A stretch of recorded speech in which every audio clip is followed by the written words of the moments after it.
see you, fam. Good to see you.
Yes, sir. Beautiful, beautiful, beautiful. Welcome back, G's. Hope you guys are doing fantastic. It's September 10th already. Crazy stuff. We're heading in towards the CPI tomorrow, and most importantly, also a presidential debate between Mr. Trump and Kamala Harris. So it's going to be a wild one tomorrow. I think we're having a kind of a preparation day today here. Looking forward to talk about the expectation for tomorrow, and also, you know, the current expectation today, if there is going to be enough volume. We're going to find out in a second here. Make sure that you smash up the like button, hit the notification bell, hit the subscribe button. You know how it goes. And then I wish you a fantastic stream, a fantastic trading day, a fantastic New York session. Let the trading gods be with us. Okay. Fantastic, fantastic, fantastic. First of all, let's see what we have with us in the building. Let's shout the fam out as always. Never forget you guys. Always appreciate you guys. Always appreciate the positivity in the chat. Most of the time. Looking forward to it. Okay, Biko, my man, welcome. Wilhelm, Sona Entertainment. Max, the man, the myth, Ankit, Rabindra. Cherry, Maxime, Maria, Gonzalez, Sarbit, Ashton, Linit, Ronit, Hamza, Dominic, Juan, Marek, good luck, thank you. Yasin, yes, I see you as well here. Yeah, thank you for the G's, man. Always supporting the channel, always pushing each other up, lifting each other up, staying positive, and of course, understanding the bigger picture, right? Very important. A lot of things to cover, of course, for tomorrow. All right, this might be a little bit more of a preparation day, especially because you have seen the overall. You have seen the sentiment right now, right? You have seen the volume in the markets currently, especially for gold here. We're ranging. But nonetheless, we're gonna be here and talking about the scenarios and all that stuff here. Maybe on the lower time, but we'll find something exciting as well. So looking forward to talk about it. Okay, fantastic. Beautiful. Yeah, number one, always if you're completely new to this approach, to this strategy and stuff, I highly recommend to get download our ebook. Our ebook is free. Our current VIP membership is currently closed. We will not let any more people in for the next months. Okay, we're doing it in phases. So, you know, if you're interested in the next phase, potentially you can always sign up and join the waiting list. But for now, we have no more space, no more room. We are packed, okay? Big shout out to the guys in the trading floor. Always putting in the work regardless, day in, day out. I appreciate you guys. And yeah, man, download the free ebook. It gives you all the information on what we're doing here. Specifically, page number 38 is relevant right now at the moment, which is going to give you an insight into the fixed profiles. Currently what we'll be using, okay? Now, last stream was very interesting. We had that short, you guys remember that short play? Price came down beautifully on a Friday, and we eventually started to come back up again, not leaving the range. So let's talk about gold, and let's talk about what we currently can see here. And that is just the simple fact that we are still in this 1 hour range and the NFP didn't break out. All right, we didn't break out of the range during the NFP, but tomorrow is the bigger day, right? Potentially the bigger play here, which is the CPI. All right, so let's talk about the CPI here tomorrow, or a little bit in a second here. We're going to go a little bit deeper based upon the expectation, and this might cause gold to actually start moving a little bit.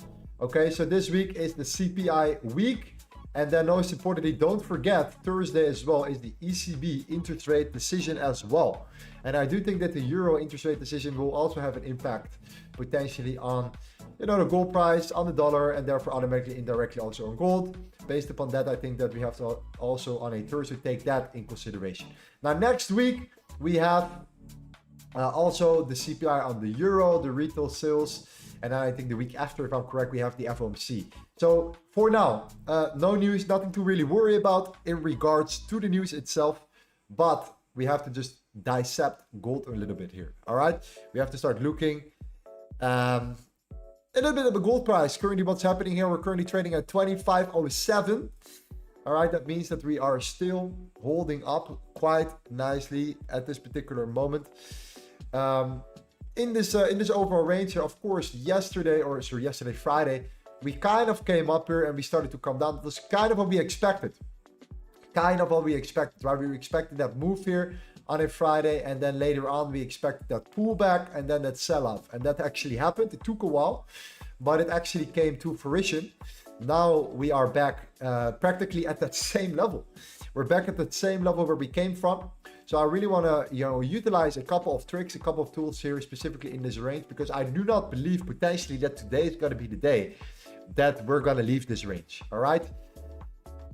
If you agree with me, potentially here, type in a yes in the chat. I doubt that today will be the day that we're going to leave this range. I think that if we're going to leave this range, if we're finally going to make some bigger moves, I think tomorrow will be the day, not today. I think today will be more or less an area of consolidation, or a little bit of a maybe an impulse during the New York Open, the New York US Stock Exchange Open, I could better say, to then potentially make a little bit of an impulse. But I think that that's gonna be it for today here. So the question is, what are we gonna do today? Are we gonna trade the impulse? Are we gonna look at the internals? Let's dive into that. Okay. So number one, let's take this whole range here. Let's just understand the fact that we have a lot of data in this range, and we can start thinking about, gold going to 2470 right now, or 2450, or maybe even if you're bullish, 2560.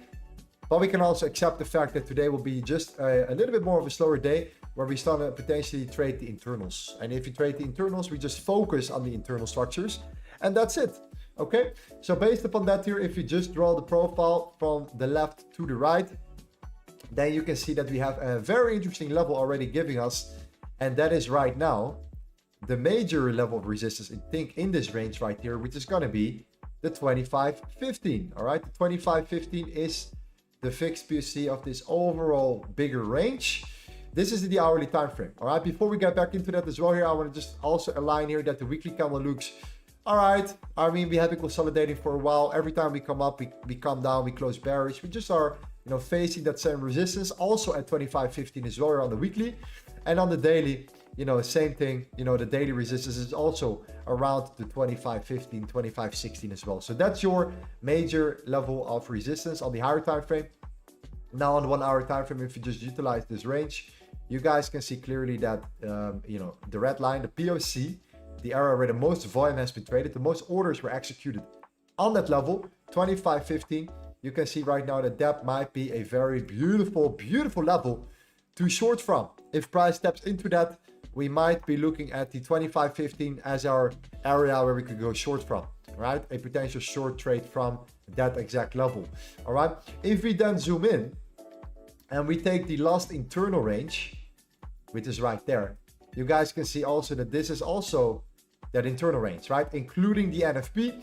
This is the pre-NFP, right? The Thursday, the Friday, that expansion retracement. You can see now, if you look at the same exact level, you can also see that the fixed POC right now is sitting at that same exact level, the 2515. All right, same level right here. Now, what's so interesting about the 2515 here is the fact that if you zoom in and you go to another chart, let's take this one. That is the NFP. That's the NFP low here. If you take this to the 30 minute, you can see right here at 8:30. All right, right there at 8:30, you can see that that's the exact level where the NFP came from, right? And what happened was we came down, we came up, we came down, we came up, we came down. All right, so the initial short was also from the 25.15 right there. So that NFP level is sitting at around the 25.15, which is the same level as what we're seeing on the 1 hour time frame, what we're seeing on this range. So I can guarantee you there, you will find the major resistance, okay? For sure. That's going to be an area of resistance that we cannot neglect right now at the moment. Now, what's so interesting about the, this structure is that we also have another level right now at 25.10, and that's the fixed value area low. So if you take that range right here, you can see that we have that, transition where we go from a where we go from an unhighlighted zone to the highlighted zone. We call it the value area, and the value area low is sitting at 25.010. And you can see right now that based upon that structure that we already have seen a rejection from that level previously, okay? And that rejection came from the 6 a.m. candle right there, okay? The 6 a.m. candle at 25.10. So what I'm interested in, obviously right now at the moment, is I'm looking still for short setups and not for long setups. And the main reason is because we have been creeping up already throughout the opening price here. And if you take out the overall structure, you can see right now that we kind of are slowly grinding up. And we have not been doing much throughout this Asian and London session as well here. But, we're kind of creeping up here. And I think, based upon the overall range itself, we're now also creeping up towards the top of the range again, and not the bottom of the range, right? Where we came from initially. So the top of the range is where I look for shorts and not look for longs. So the reason why is because I don't like to short into support, and I don't like to long into resistance based upon this range right here. So I want to buy low and I want to sell high whenever I'm in that range, and I don't like to buy high and sell low in this range, okay? Whenever the CPI comes into play, we can start talking about the liquidity that's built up here. We can talk about, all these different layers, the macros, the dollar, all these other tools that we have to utilize in order to come to our buys here. But as long as we don't have a catalyst that brings us there, I don't want to sell high or sell low and buy high. Makes sense? So I'm only interested in looking for short at the moment when price creeps up to see if there are some nice short opportunities to come back down in the range again, all the way till tomorrow potentially, where we could find the CPI, which is going to be, of course, the big move, right? The bigger move of the week, where we are going to be prepared for. So that's the two levels that I'm interested in right now, the 25.10 and the 25.15. Okay, I give it an opportunity right there to see if it can push up, potentially tap into that resistance, get rejected, look for downside potential on the lower time frames, right? We're going to go to the 15-minute time frame and then see if we can look for something from that level, the 25.10 or the 25.15. These are the two levels I'm looking for, okay? And that's, I think, the most important right now. All right, I see a question in the chat here. Can you look at the order book? We can do that real quick indeed. We can check out what the order book is telling us right now. And, most importantly, what you can see right now in the order book here is the exact same thing as I expected. Not much, all right? Orders up and orders below. This just simply signifies that there is no interest right now outside of the range. The only interest is within the range. So with that interest inside of the range, obviously we're looking to trade in the range and not outside of it and attempting to trade, look for a big move in the market right now. All right, the open interest is lower. You can see that there is just, a lot of orders built up above and below here. Typically, when buyers and sellers come into the market here, they're building out liquidity on top and on the bottom of the range. And I think we're gonna see that potentially, we're gonna see that not really looking to break out here. So overall, if you push up, fantastic. This is more of the kind of the riskier short. The 25.15 is by far my favorite. So we just wait for a confirmation here on the 50-minute on the lower time frame, see how we respond there, see if there is a chance of a rejection. And if you reject, we take a short from that level. But if you break through it, then the 25.15 is next. And that's the particular setup that I'm interested in today. Okay, the 25.10, 25.15. See what we can do around these two levels here. All right, then we go into the dollar real quick. And we look at the dollar, and the dollar right now is also in a range right now. We're also consolidating a little bit here. Also overall, we have this range right now that we're forming. Of course, the dollar is showing potential. I mean, when we're looking at the overall W formation that's currently getting formed, the dollar is showing some potential on the daily time frame, right? We are, we finished that last squeeze. This was around a 20-day cycle right here for the dollar. And then we have around, since that low, we are now also around a 14-day cycle here, just ranging, consolidating, above, support here. Think about the fact that we have been holding above this level for a long period of time. And overall, you can see as well that the dollar has just been in a bigger range, right? In a bigger range, but we are now also leaning more towards the bottom of the range, not the top of the range. And most importantly, when taking this now to the hourly time frame, you can actually see that the correlation between the dollar and between gold has been relatively positive. So where before, right, last week, it was very negative, now it's relatively positive. So we cannot look at the dollar right now and say, oh, the dollar is going up, so we anticipate gold coming down here. We cannot use this as a confluence today. And the reason why is because the correlation coefficient indicator that you guys can see here, based upon what we've seen, is the correlation coefficient. You can type in, how it's correlating. You can change it to anything you would like here. And you can say, okay, in the last 20, you can put the closure on different here. You can say length 20. And then I can say, okay, the last 20 hourly candles, how did we have, or how have we been correlating with or against gold here? And currently we are positively correlated. So it's not really something that we can utilize at the moment here for us when taking a day trade on gold or a scalp on gold here, because we are positively correlated. The moment we turn into the negatively correlation, as you guys can see here, that's when it becomes very useful to start looking at what the dollar is doing. Because if the dollar is strong, we are negatively correlated, then most likely the gold will be weaker and the other way around. That's not something that we can currently use at this particular moment. But for the CPI, this might change. We'll give it another go once that's ready. Okay. So I hope that makes sense. Two levels. Why? Because the overall range is still giving us the understanding here on the 30-minute that we have been aggressively coming down. Right. The big move happened during the NFP where we came up, came down, and then of course, like I said before, usually the NFP will not cause the big move. The big move comes when the US stock market opens up afterwards. And that's what we've seen. We've seen a big move happening quickly to swipe the highs and lows. And then the US Open came and that caused that move we were waiting for. And that's why we're looking at that short on a Friday, right? The last stream. Now we have been creeping up, and that's beautiful because now we have that consolidation, that expansion, that retracement, and now I'm looking for that short-term continuation towards the downside. So consolidation, expansion, retracement, continuation, typical pattern in the market we have seen happening over and over and over again. All right. So yeah, keep a close eye on the 2509, and same thing for me personally for the futures market. Of course, I will also be looking at that same exact level. I think that we also tapped into that zone. I think we are pretty aligned here.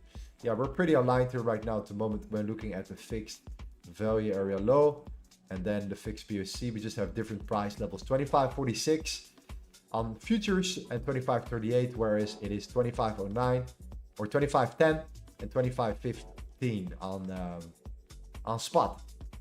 All right, these are the two different levels here. My bad, 25.10. Okay, two levels to look at. Beautiful. Let's quickly, while we're waiting here, let's quickly check out the chat. Let's see what they're thinking. Let's see. Hey, I know we don't really trade the dollar, the British pound against the dollar, but may you please take a look at it? It looks very good. Yeah, the British pound is slowing down and the dollar is holding up. Both of them have not really gave us an indication here, but I do see a potential chance where the British pound can actually come down. I do see potentially weaker pound and a little bit of a stronger dollar this month. And I will do a bigger breakdown later on this stream again here. Okay? Yeah. And that says, great seeing you the other day, man. I always some Waffle still. Gotta meet the G. Gavin also still. Anyway, looking for a great week coming up. Let's get the work done. NS, my man, yes. So we have our first guy, NS. He came to our gym. I was into, I had a heavy sparring session. He came afterwards. Great to meet you, my friend. Good to see you. Shout out to the LTA fam, man. Coming to the gym, coming to the boxing gym. And we're looking forward to see you, man. Looking forward to see you this week. Awesome stuff. Great to see you. Very humble guy, my man, NS. Awesome stuff. Awesome stuff.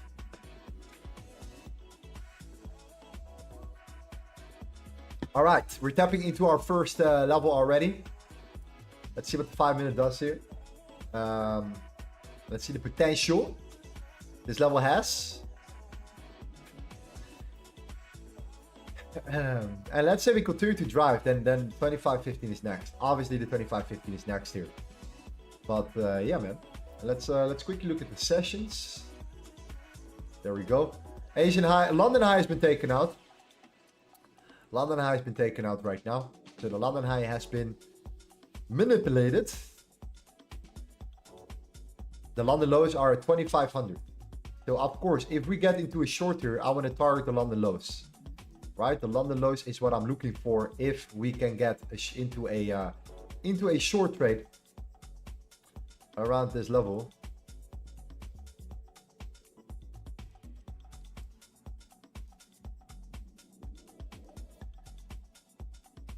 All right, 5 minutes.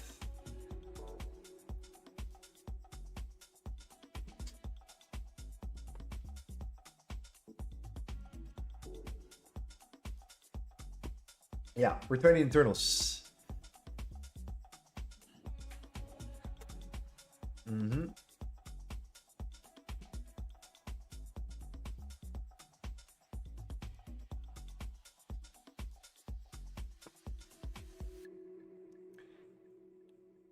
Okay.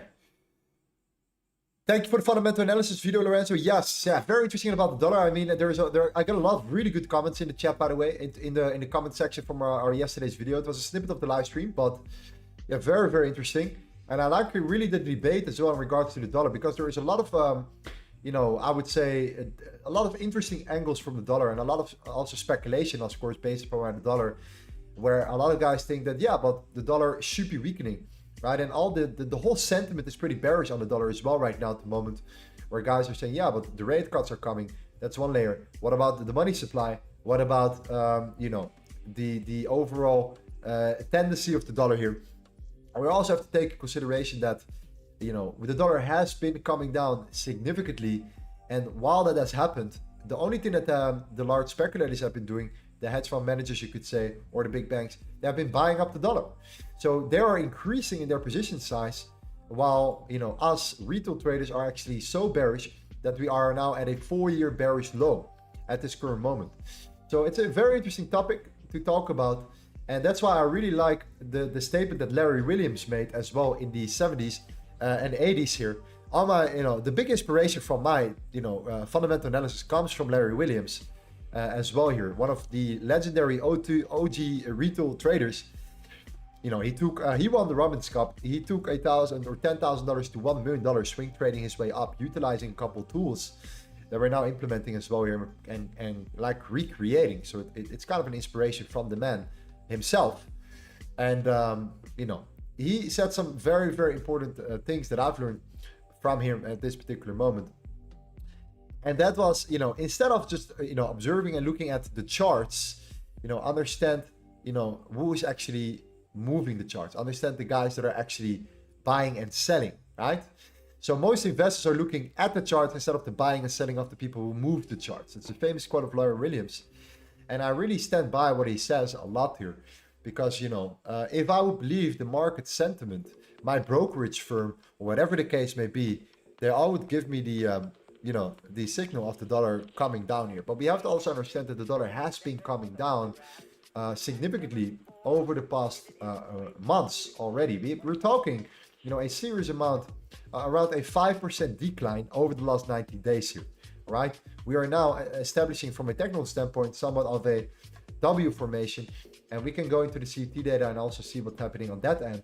But I'm also thinking, okay, but what's driving the dollar, right? What's built up around the dollar index. Like, how is the dollar index measured? And if you simply type in dollar index basket, and you want to know how it's measured right here, you can just simply look at this image right there. You can see right now that 57.6%, the dollar index is actually measured against a basket of our currencies, which include the euro. 57.6% against the euro. And if you are currently look at the euro right now, you also have to understand that the current expectation of the euro was actually that we're going to potentially decrease 50 basis points on the euro this particular Thursday already, right? This Thursday. That's important data. What has happened with the euro? If we go and look at the euro itself, we can also talk about the currency basket of the euro right now. We can look at the euro basket overall in the daily time frame. My euro basket, the right one. There we go. Let's see if we can find it right there. The euro. Okay. On the weekly, you can see right now that the euro actually has swiped the highs and is now in a clean rejection mode right now. And a lot of fundamental signals come from the euro being extremely weak. So whereas the euro has been rising over the past months, right here, the dollar has been declining over the past months as well here. And we're looking at a potential significant reversal here for the euro in particular. And I can go over a lot of different fundamental statistics of why I personally believe that the euro might as well come down here. Retail has an extreme bullish sentiment for the euro right now as well here, whereas extremely bearish on the dollar. And I think you have to take all these things in consideration. I stand by Larry Williams, his concepts, his methods, his seasonal approach to the markets. And I can currently see some potential strength coming into the dollar. That's my approach, and based upon the technicals, yes, we might still swipe the lows, but I do believe that after that we might go for a particular run. And if you watch my video on my channel right now where I cover the dollar and the statistics of the dollar itself right there, highly recommend you to watch it. You can see the different types of cycles the dollar had. And I see a current fifth cycle appearing currently at the moment too. So yeah, I know there's a lot of counter information that disproving this, but the positioning and the preparation of positioning, and then look at the euro, same thing. I can kind of find some good information there. Okay.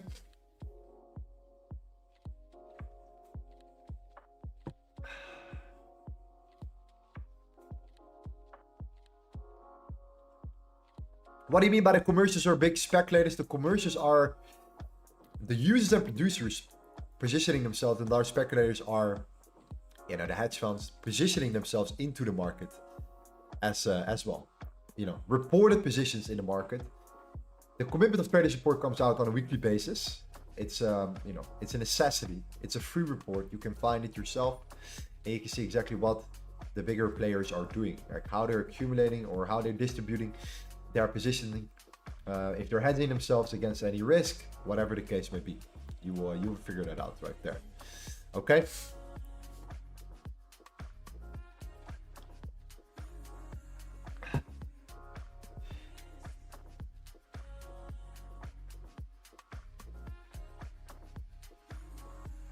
CUT data is lagging data. Yeah, that's not what our tools show ourselves right here. We have been doing a lot of research. If you talk about a lot of research, we have been doing a lot of research for the dollar, okay? And what we also like to do is we like to trade against retail, right? We like to trade against what retail is doing, the sentiment of retail. And we have been backtesting a lot of data based upon retail here. We say, okay, if retail is in like a 6-month extreme, a 1-year extreme, a 2-year extreme, or a 3-year extreme, what is the data telling us right there, particularly when we go counter, when we go against retail in that particular aspect? And how big is the chance that we would win when we trade against retail?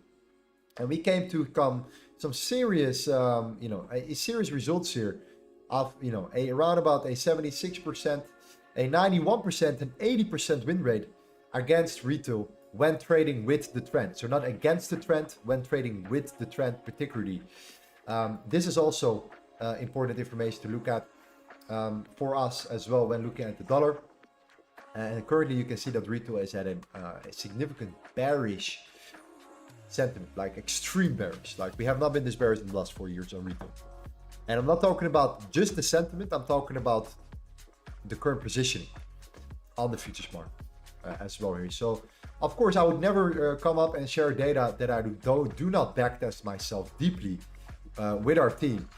You know, we obviously are testing things before we preach, and you know, we can go over all the statistics of all the currencies that we're testing based upon our current sections here, and that's what you know, came across here. But again, time will tell. Time will tell, and let the data speak for itself. That's what I would. That's what I would do.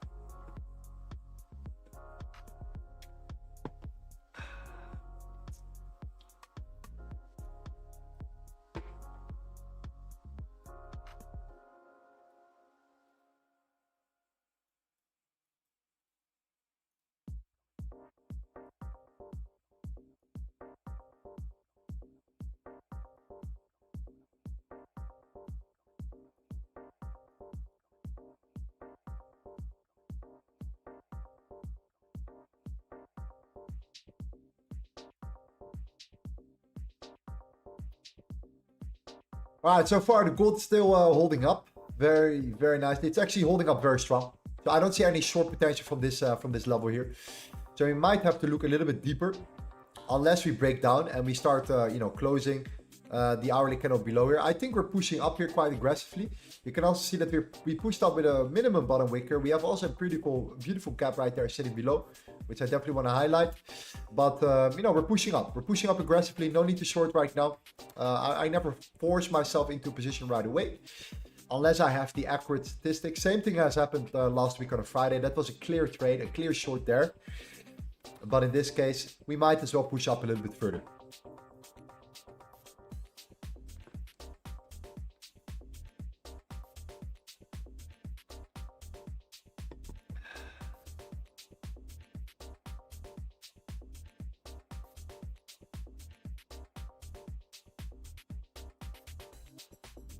Issa says, let the macro speak for itself. I have to agree with you as well, right? It's a very mixed way of viewing the markets here, because yeah, of course, you know, a lot of things you can take into consideration. But if I study the macros as well, ever since 2008, we have actually going up very aggressively, quite quickly. And usually the recession tends to first strengthen the dollar significantly before it comes down as well. This is what the data is telling me personally. So I like to utilize the macro fundamentals as well, but at the same time, it's not tangible enough for me. So I need to utilize the macros with the actual data, and the data comes from my backtesting on the higher time frame, utilizing my proprietary fundamental tools and indicators that I created to understand a little bit more on the bigger picture. You know, what is actually happening in terms of the positioning, the seasonality, right? You know, what current states are we in indeed? Then the you know, the next 20% will be, okay, what about politics? What about, you know, current measures that we have to take in consideration as well here? And I'll try to come to my own bias based upon that information. But I like to be very data driven, because, you know, for me personally, I want to actually back it up with the actual data itself, and not just with the you know, kind of logical approach, right? It's supposed to do this when this happens, or it's supposed to do that when that happens. That's my personal expectation. Okay.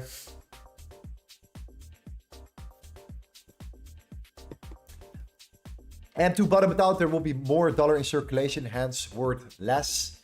That's the logical approach. But at the same time, I also think about this for gold, right? I also look at the gold.org, let's say, supply and demand data. That's just an analogy I like to use a lot.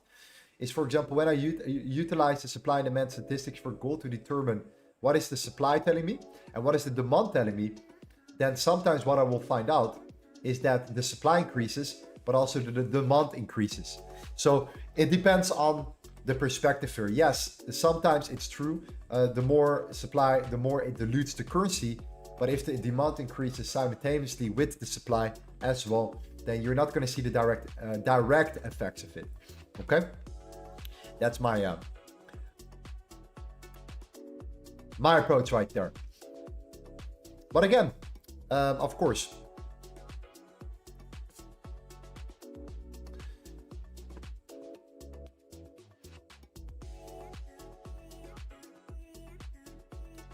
Issa says data is about the past. W the correct macro body, you can forecast the future. Exactly. But this data is not from the past. This data actually can enhance the future. All right. That's why we built the seasonality approach. We have been utilizing, our indicators telling us exactly what is happening currently, and when we tend to pivot here. This is not just a technical approach. This is not a technical indicator that we utilize here.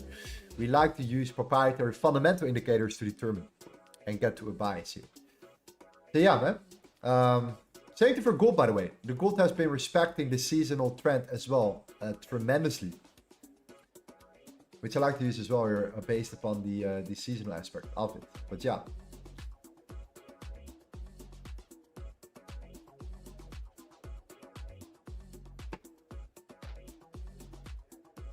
It says, can the dollar and gold move together? The dollar and gold can definitely move together. That's what we just talked about. Indeed, you're sometimes gonna see a positive correlation, and sometimes you're gonna see a negative correlation between gold and the dollar here. That's why I just simply utilize the what I call here the correlation coefficient.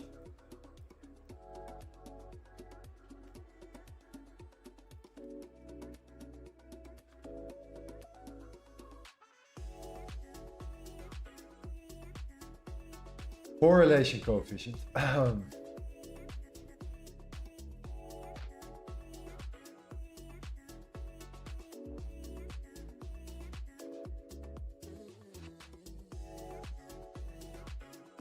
And we're currently sitting at a zero point here, so there is no need to look at the negative correlation, because there is no negative correlation currently between the dollar and between gold. Right now, currently we're seeing that we are a little bit more positive, flattening out. We're no longer negatively correlated like last week. Previous week was more effective. That's why we don't utilize the dollar right now at the moment when looking at gold chart here. Yes.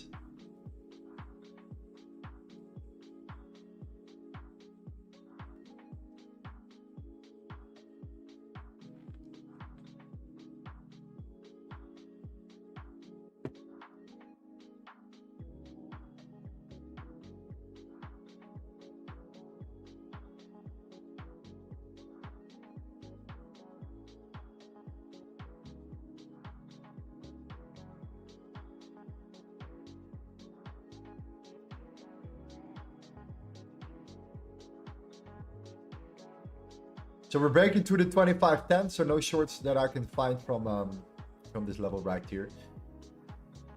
I won't be surprised if we start continuing to push here towards the 25.15.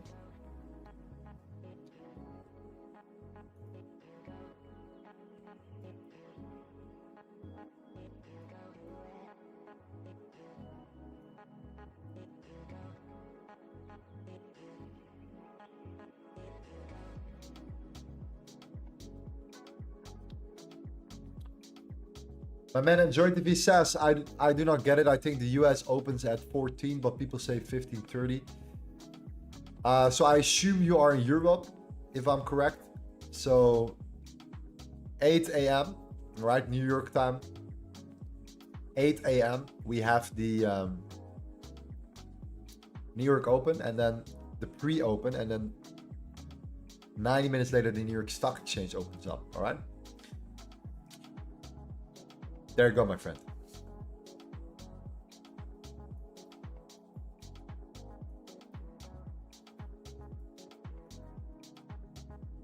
I love this push, and you know why I love this push so much? Because if we keep pushing up here, we're heading in towards the US Open.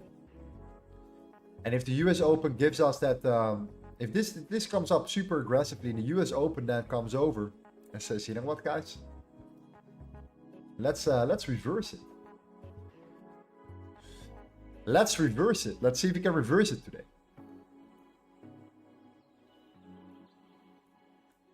Let's see.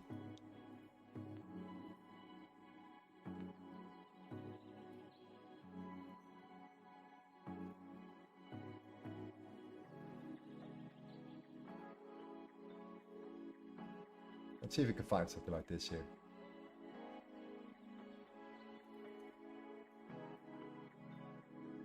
Something around this level here. NFP level.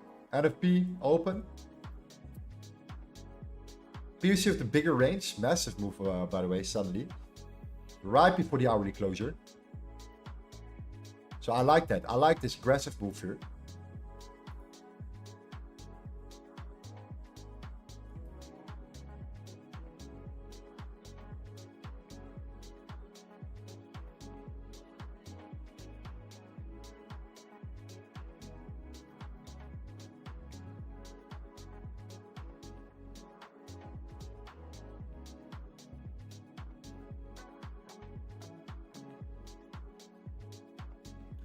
When was the last trade taken? The last stream.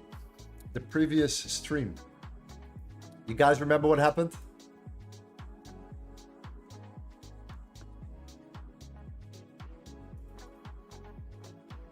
Yeah, I think I'm going to place a sell limit around 25.15. This time again.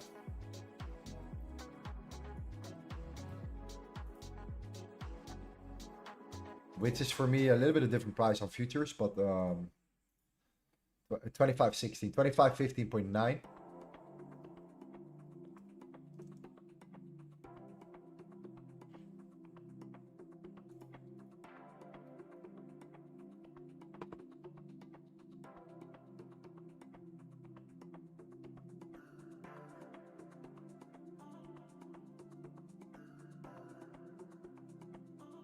Set it one tick lower. Man, yeah, that was crazy. That was crazy. That was crazy.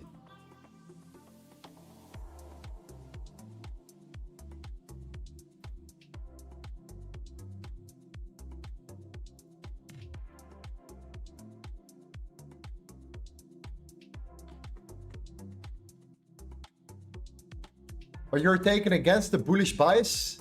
I don't see a bullish bias here. What's the bullish bias right now personally? I mean, for me personally, I see a bigger range. I see that we're flattening in a range. Right now at the moment here, we have this range to think about. I don't see us being really trending. Maybe on the lower time frame, yes, we have been moving up, but we're getting to the top of the range. Yeah, for me personally, I think we're gonna, what I want to see is just staying in the range until the CPI. Staying within the range until the CPI comes out here. So yeah, something like that is what I'm interested in. And yeah, we saw that massive expansion as well yesterday, Friday, where we, of course, with the NFP came up, and then we had that sell off. Then we started to consolidate,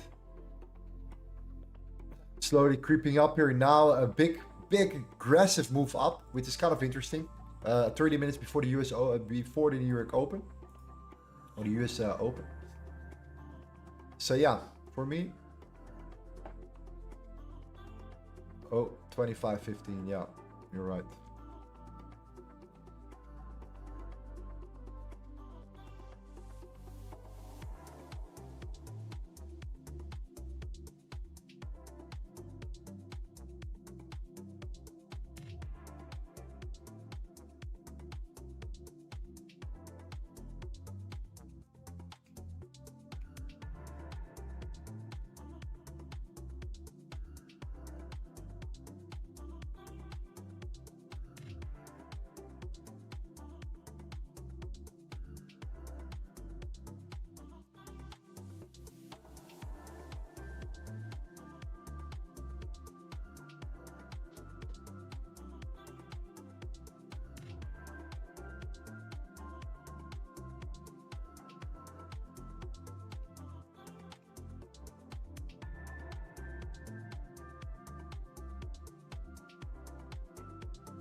No, I said last week you got great trades, but Friday was sad with how they didn't execute. Yeah, it was crazy, man. It was crazy. We had a sell limit set here. We were waiting for it to tap into it for a long time. long period of time. And then it tapped into it, but it didn't execute on top step here, unfortunately. But yeah, at least a lot of you guys took the same trade because we were waiting for it. We had our sell limit placed for so long. Crazy how the price exactly turned out indeed from that moment here. Yeah, that was very interesting. But yeah, I mean, it happens. It happens, right? Part of the game.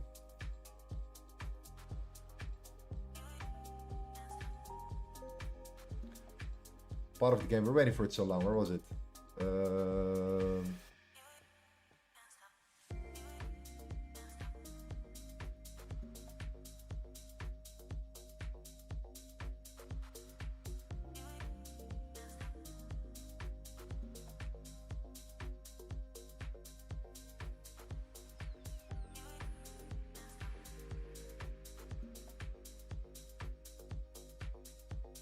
Okay, well, we'll figure it out.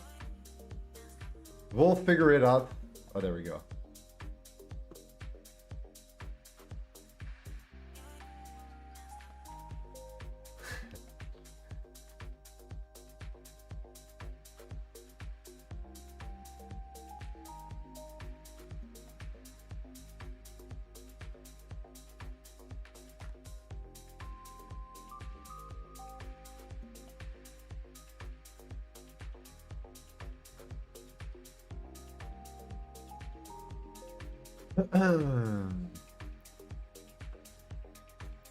Juan says, I think New York is a sell. Asia and London, bullish.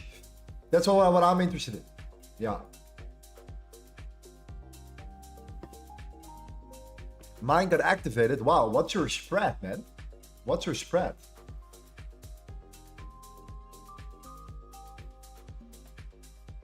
That's significant. Well, if you got activated, I personally like to put my stop loss slightly higher, like 25.21. 25.21.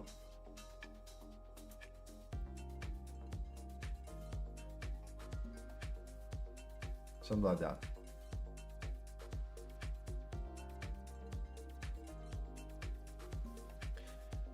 What do you do if the sell limit does not get triggered? Do you manually enter a sell? I never chase the market. I never chase the market. And the reason why is because it actually really screwed me over many times before.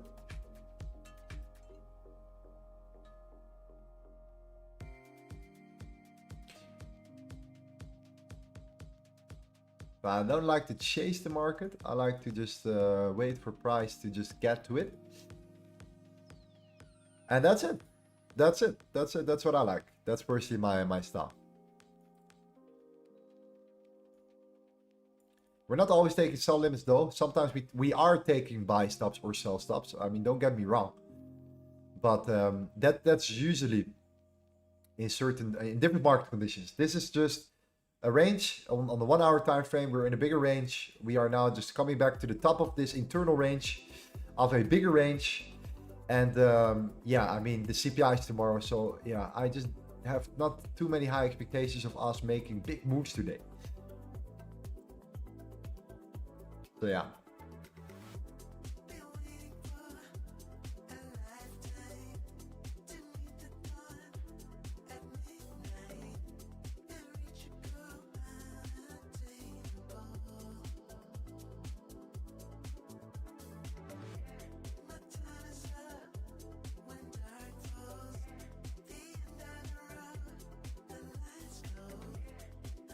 All right, this was last time. This was Friday indeed.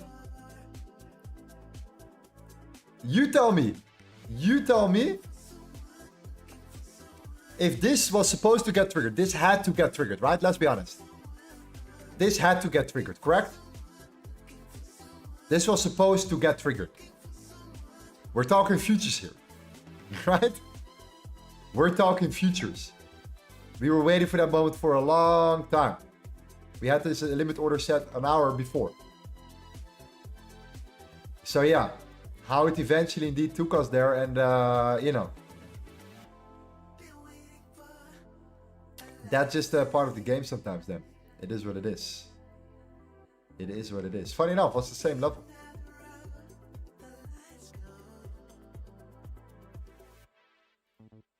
Yeah.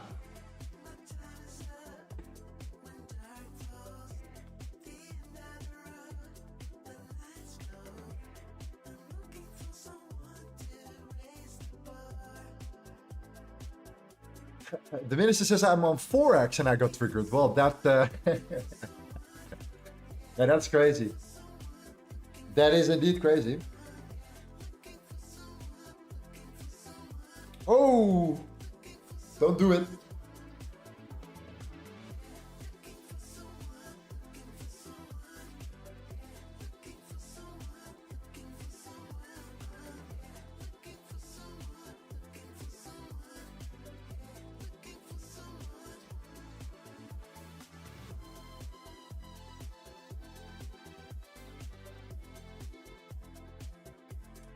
Do you watch ISO speed?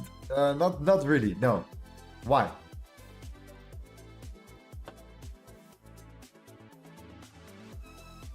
Why?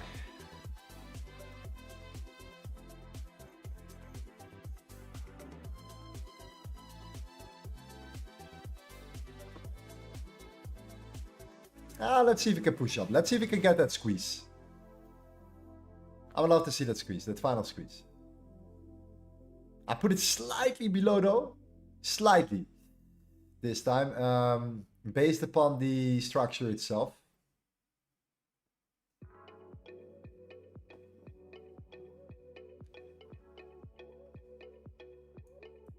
Yeah.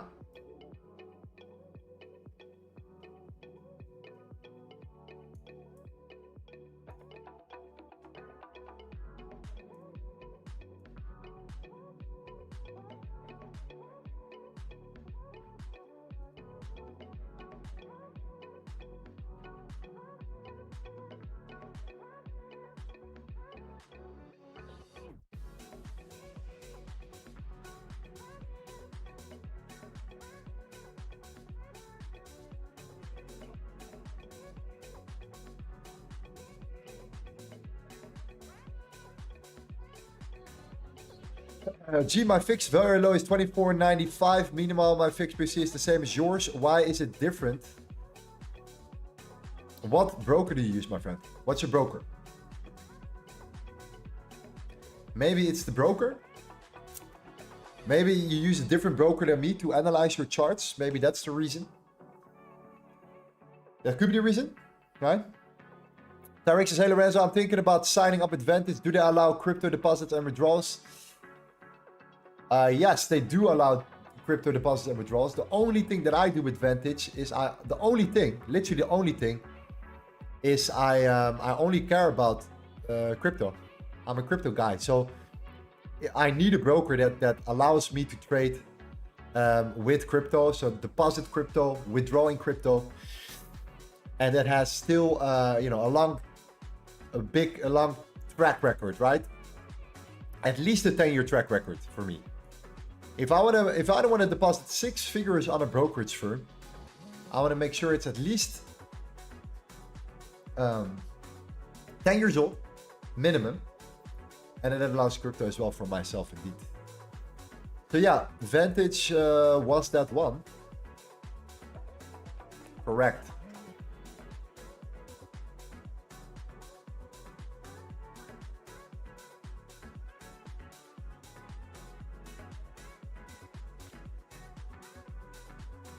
Your trade won't be triggered. Let's be patient and wait for the US Open first.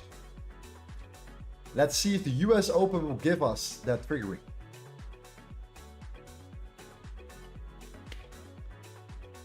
Which is in 20 minutes. So if we in 20 minutes have a push, then I would be happy.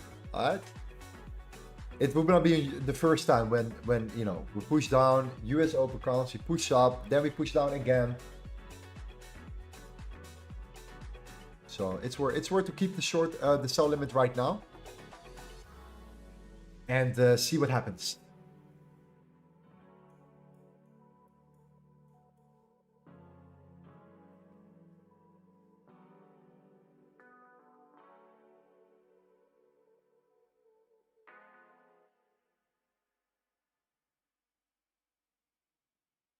Guys, do you trade crypto on Vantage? I do trade crypto on Vantage as well. Yes, I do. In the weekends sometimes. Yes, sir. Absolutely.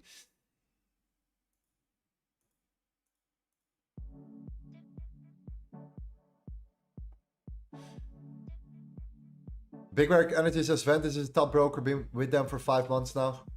Yeah, so if you're interested in a good solid broker, right? Low spreads and most importantly, trustworthy, then I highly recommend to sign up with Vantage. You can get up to a 50% deposit bonus. A little bit of a disclaimer when you click on this link in the description. This doesn't mean you're going to get free money, all right? But it will give you more capital to work with. And that might be useful for you when trading with a new broker. So yeah, don't go with small brokers. Go with big brokers, brokers that have been in the game for a long period of time, and then you should be good.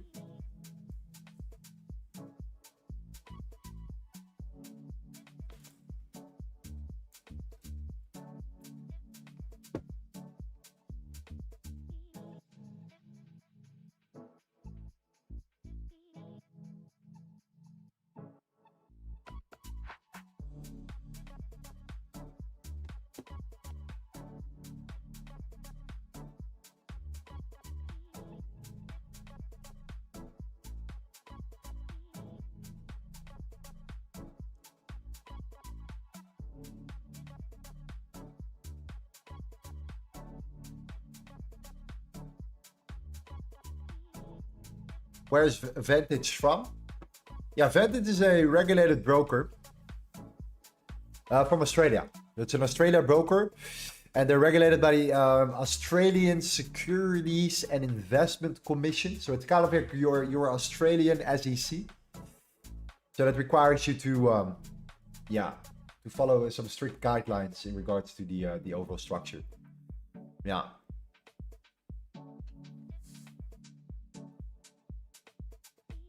How is Axim Global? I have no clue.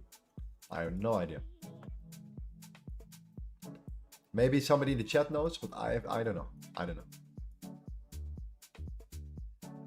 I don't know. I don't know. No.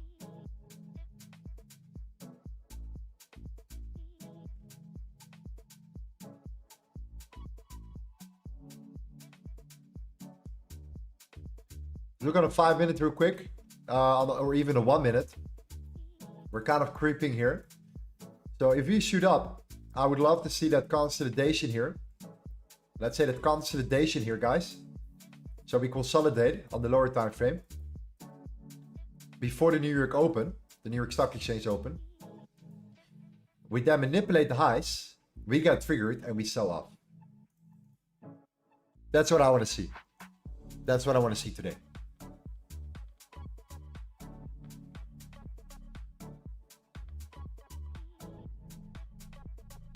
That's why I really like this this expansion during London and Asia, this consolidation pre-New York Open, then the expansion, and hopefully we can come up and then come down. That would be the ideal case scenario. So, you know, we just manipulate the highs and we come down, and then utilize the fixed POC as our main level,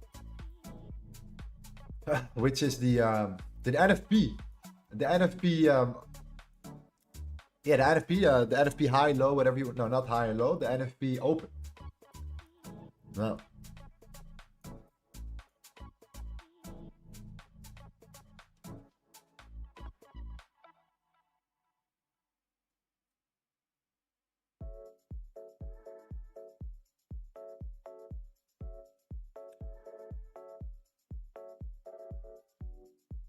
This volume indicator is free on TradingView? Yes.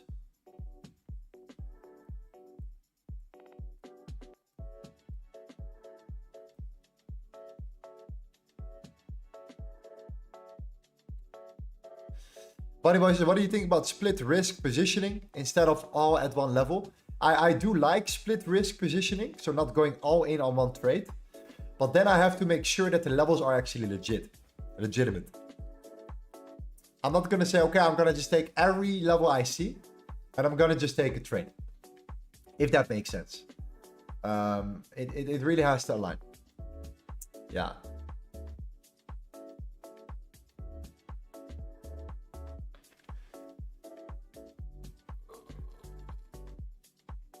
Yes, sir.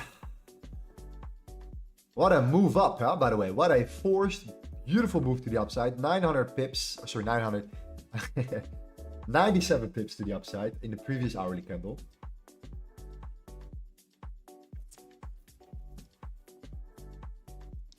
And now in the lower time frame, we're consolidating. We are entering a new era of consolidation here. So, you know, that would be nice. That would be nice. If we could do this, that would be very good. Boop. And then boom.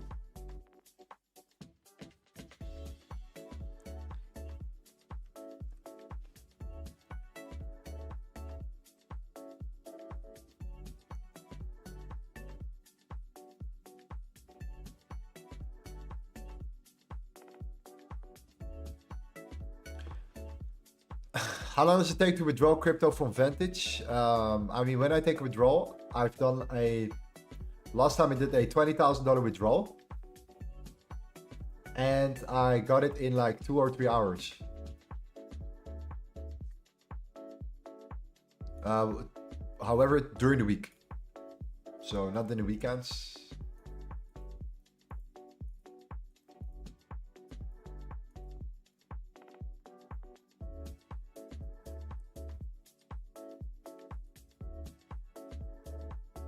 When they will send you a silver play button.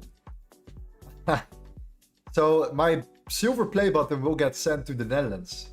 All right. I will be in Bali. I'm currently in Bali right now. So my silver play button will be sent to the Netherlands. So when I go to the Netherlands this month or next month, sorry, the beginning of next month, then most likely I will pick it up there.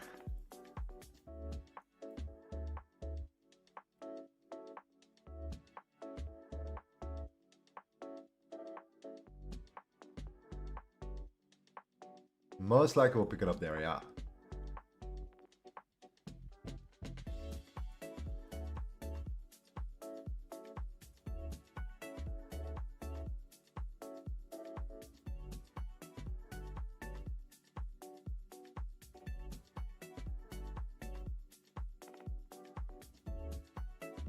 Hey Lorenzo, are the Dutch huge? I think so. I think we're pretty tall.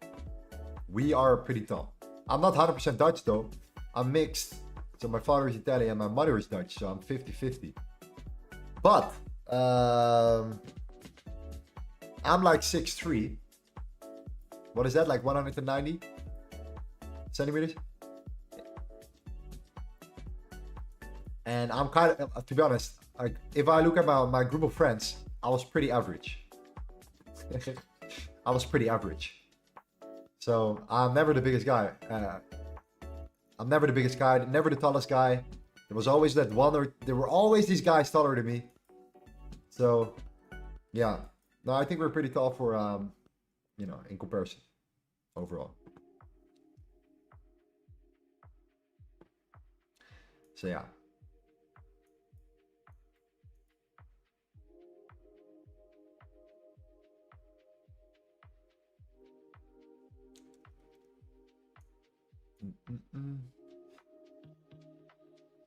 Why does it say 25.46? That's the futures chart. All right.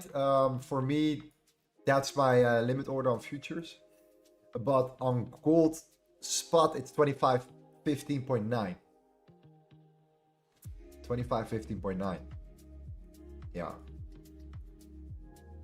That's what I'm currently interested in.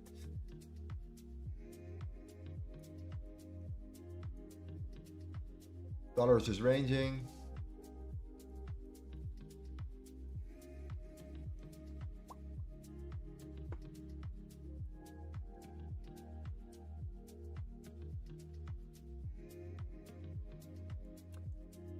Isn't says I'm 6'6". Maya, you're a giant.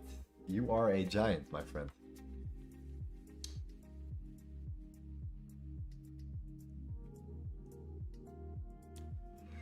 Why do you switch between spot and futures? The same thing? Yeah, same structure, but different price levels.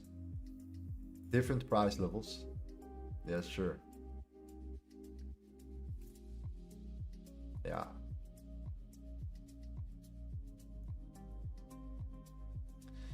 Yeah, I really hope that we're gonna push up during the open here in 8 minutes. I hope we're pushing up and I hope we're not pushing down. Yeah, we definitely prefer to see us pushing up and not pushing down. But yeah, it's something I cannot control. We'll see. But the reason why I want to see that is because then I'm pretty confident about that setup here, that consolidation that we witnessed now before. Then the open comes in. Then we start moving, right? We're building up that, yeah, whatever you want to call it, and liquidity here. The London lows, right? Sitting right there, and then you know, potentially setting us up for a rejection there. That would be awesome. Taking out the lows, coming back to 25.10 at first. Back to the fixed very low. And then what we do is just we consolidate here, and then we start to finalize an expansion once the volume kicks in. To then sell off. That's what I want to see. And I don't want to see this, right? I don't want to see us coming down now, and then potentially, you know, seeing something like this happen. Because I don't really see really like clean levels below currently. And if price is tanking right away, then I think that the London lows and stuff are, yeah, I don't like it too much. I don't like it too much. I would love to see an expansion before a pullback. That's my scenario. So yeah, let's see.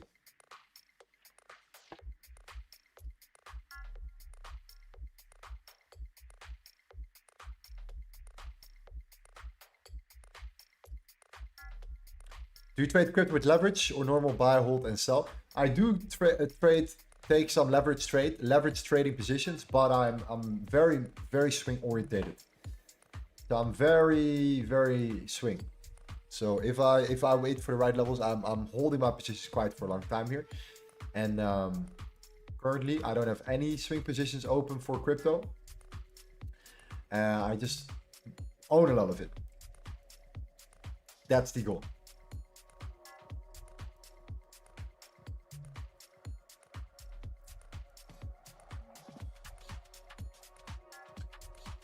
The doctor says, what percentage of profits can I keep with Vantage next? Let me know. I really want to get the challenge right from the proper. 95% if you buy it. So if you pay a little bit more, you can get 95%. Otherwise, it is 80%. It is an 80% profit split. But the beautiful thing about Vantage, guys, as well, Vantage, about Vantage next as well. You can sign up with the link in the description here, and you can take a free trial. Right, so they allow a free trial first. Get familiar with the platform. Take a trial, see how you do before you get to the real work, right? Before you start getting a challenge, looking for funding, right? If you're looking and are interested in more funding, so you don't have to risk your own money. If you pass the challenge, of course, right? If you can show that you can actually trade, yeah, then you can start doing it. But I would recommend you sign up with the link in the description and then click and just take a free trial at first. See how it goes. See how the platform works. Get familiar. Easy stuff.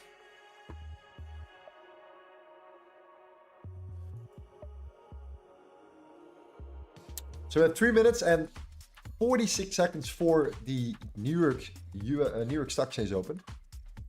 So we better get a fantastic expansion before.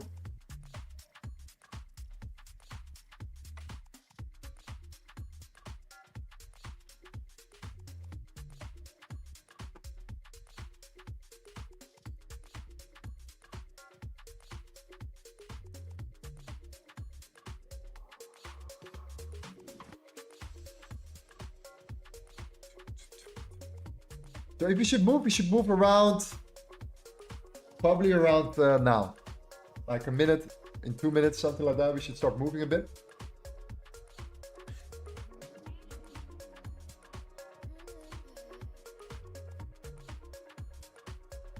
Rose Angela, good to see you. Welcome back. Good to see you. Good to see you.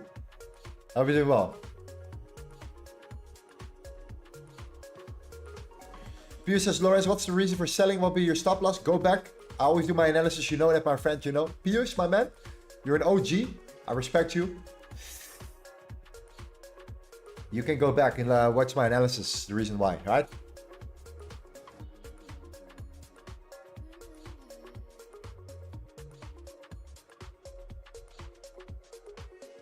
But I placed the sell limit at 25.9. That's what I did.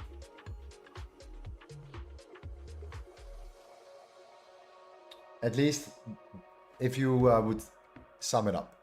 If you would sum it up. So that is going to be around here, I guess. It might not be the same though, but it might be similar. It might be similar, right? On futures. There's a little bit of the overlapping period sometimes, you know. But yeah. Where would you put your stop? So I would put my stop then above these highs. A little bit higher, maybe even maybe even there, just above the highs right there.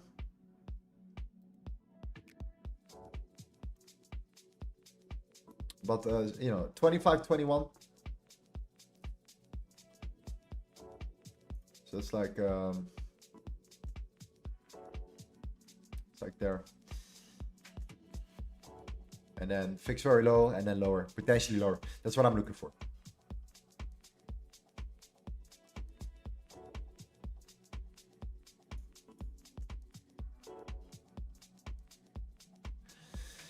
Whereas I think the sell is in 25.20, 25.22. And that would be unfortunate. That would give us a stop out. But, you know, I might try it again then.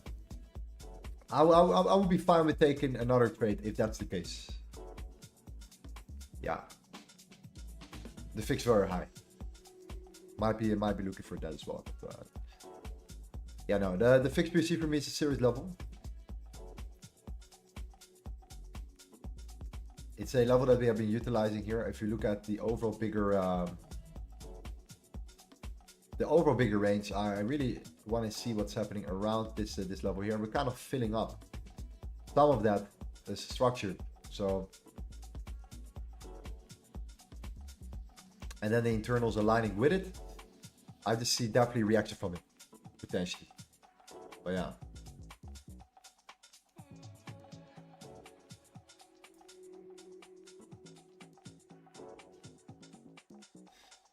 But hey, I'm willing to try again if that's the case. If we get stopped out, I'm willing to try again.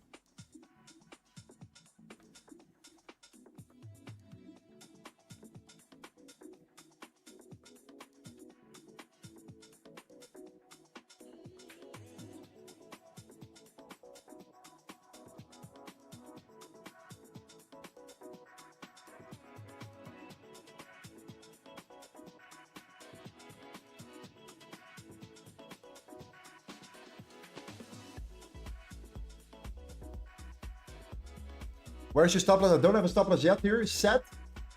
But I'll probably place it a little bit higher here. Maybe around there. Okay. So that's yeah, around that zone. So we have the open, G's. The open is there. Let's show some volume here. Let's go. Ah, no. Don't go down. Ah, no. Oh.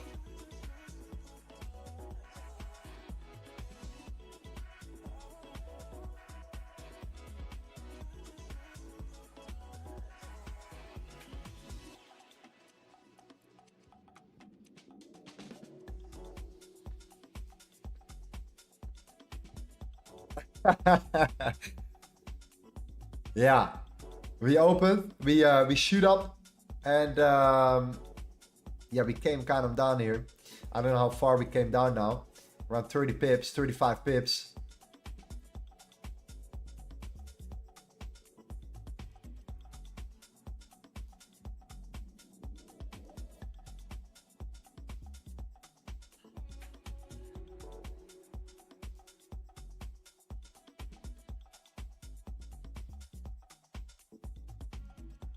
Yeah, let's see how we close here.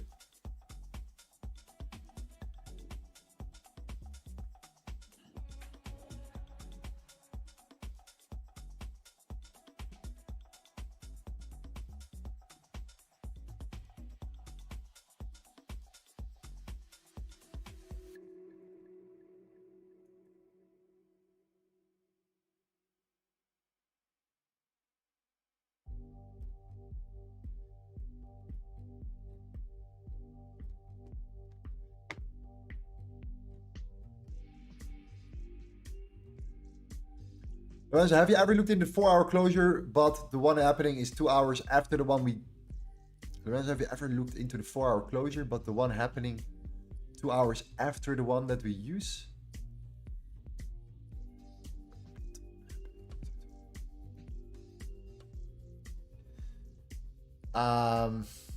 Sorry, I don't understand your question, sir.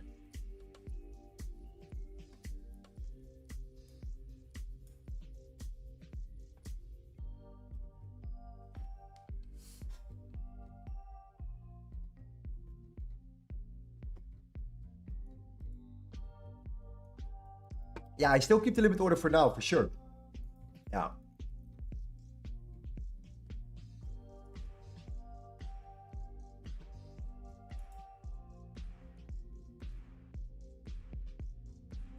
Is this as Treasury yields are tanking? Ooh, before the CPI. That's very interesting. Before the CPI.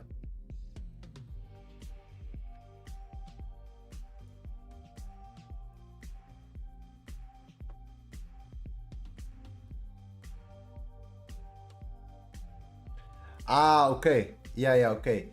So no, I tend to like, yeah, I definitely look at the 4-hour closure on Wanda, but most importantly, I think the futures chart is what matters the most. So yeah, the futures closure is just as important for me personally. Yeah. Says your strategy is only about using the fixed profiles? Yes, as long as we are in a range, the only thing that we're looking for are ranges. That's it. Not much we can trade besides the range itself. And you're going to find some really, really good setups from it. We've seen it all the time here. Happening all the time, also lower time frame. This was a beautiful range. We pulled back. We tapped into the fixed very low. Right there. And we bottomed from it. We tapped into it. And we came up. We have a lot of these examples on the lower time frame. We have all these internal structures, of course, as well. So yeah, definitely, if we are in a 1-hour range for gold, I'm not going to take trades built around the trend here. I'm going to just look at the internals. And that means I'm only looking and interested in the internal ranges as well here. That's it. Yeah.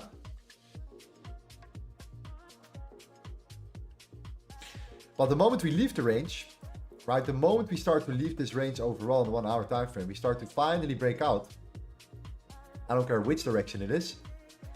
That's the moment we anticipate a bigger move. And that's when we get ready for the bigger trade.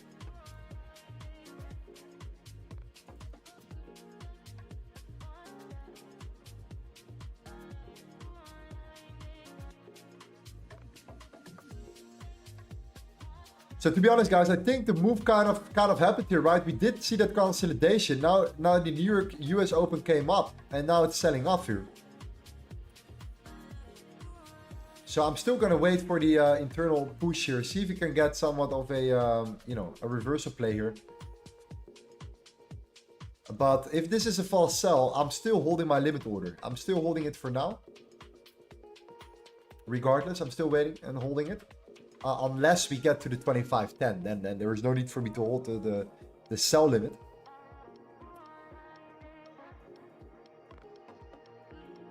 But yeah, we're anticipating bearish momentum for gold.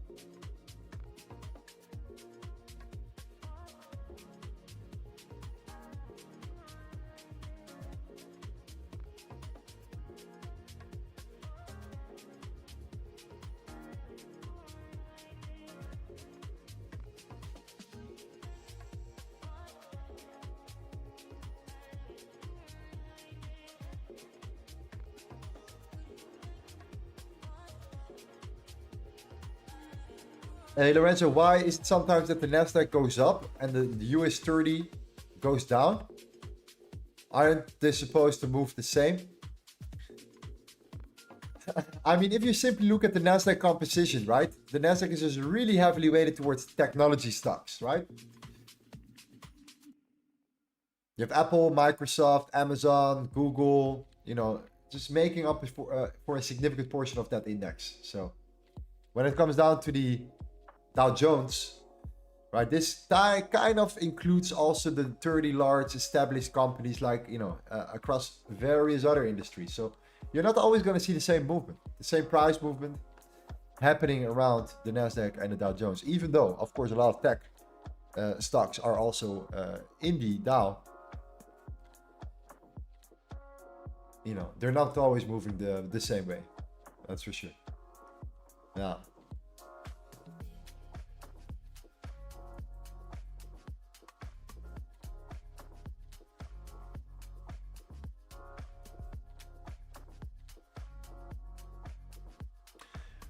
Rose Angeles says, due to the manipulative movement, this 5-minute candle was a false sell. The next one will fall, I think. You mean moving up and then coming down again? Is that what you mean? Yeah, that's what I'm looking for, unless we tap into the 2510. Then I will close my limit order. Yeah.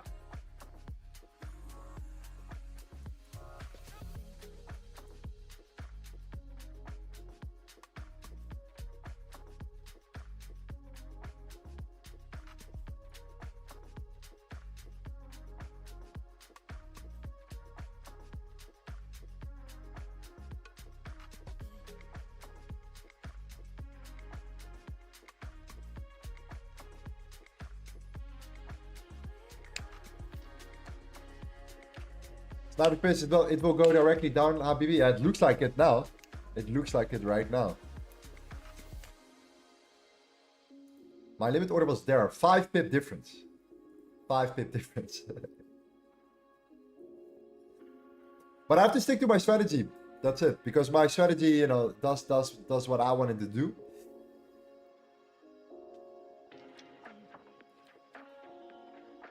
I know some guys got triggered into the short.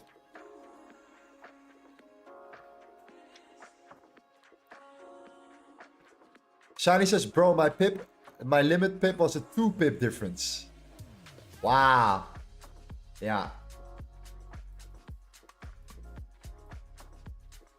Yeah, exactly what I wanted to see today. You consolidate. Aggressive push up here. We consolidate. New York opens up. Boom, we take out the highs. We get triggered into our sell and we sell off. That's unfortunately the case. We didn't got executed though, because of our limit order was slightly higher, 5 pips higher. 5 pips higher. 4.8 pips higher. Yeah. And also, I think gold was actually EMA 4 on the previous weekly very high. You know, the thing is with the previous weekly very high, I don't take the previous weekly very that serious in a range, in a bigger range. Because I think we shoot through it as well, right? We did actually came above it. Let me see.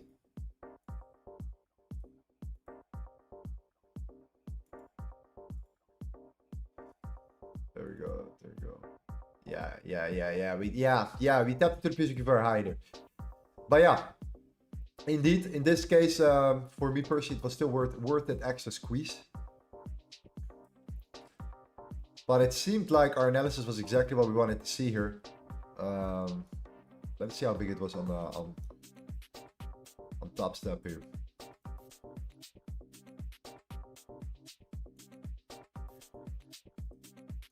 Okay.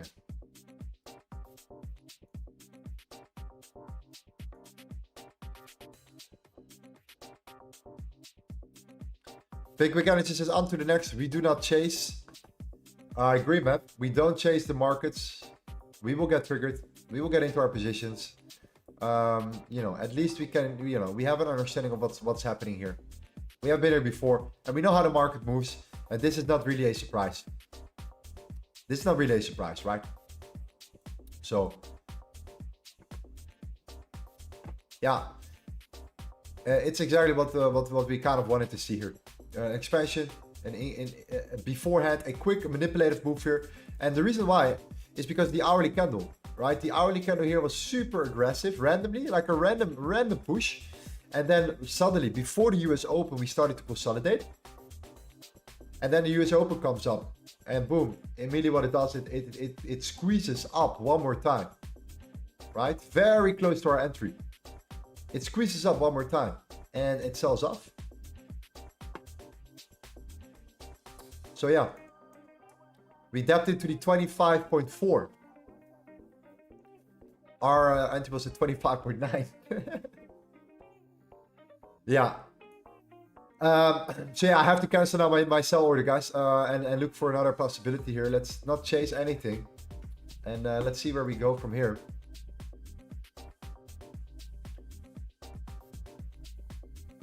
And yeah, let's see if that comes to tomorrow's the big day.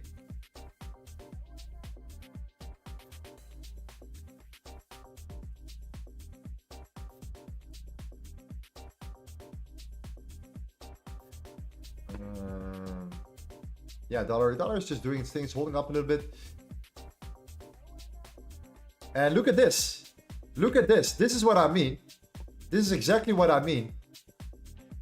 It's the NFP, okay? It's the NFP. It's at the exact level of the NFP. You see what I mean? 25.15 here, a little bit higher. As a tool of reference here. So you can kind of see that this was the NFP. We tap into the NFP and we come down, we get rejected from it. So of course there are a lot of things happening around these levels here. Right now the NFP level from Friday.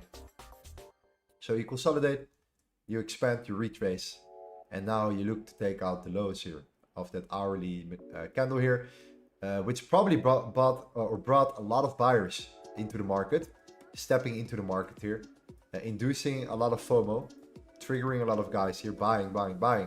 Yeah, where are these stop losses going to be? Well, their stop losses are most likely going to be below.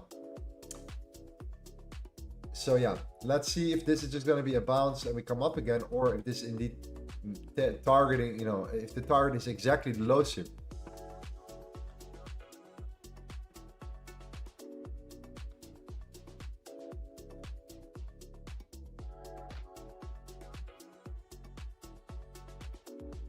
William says all higher time frames indicate up movements.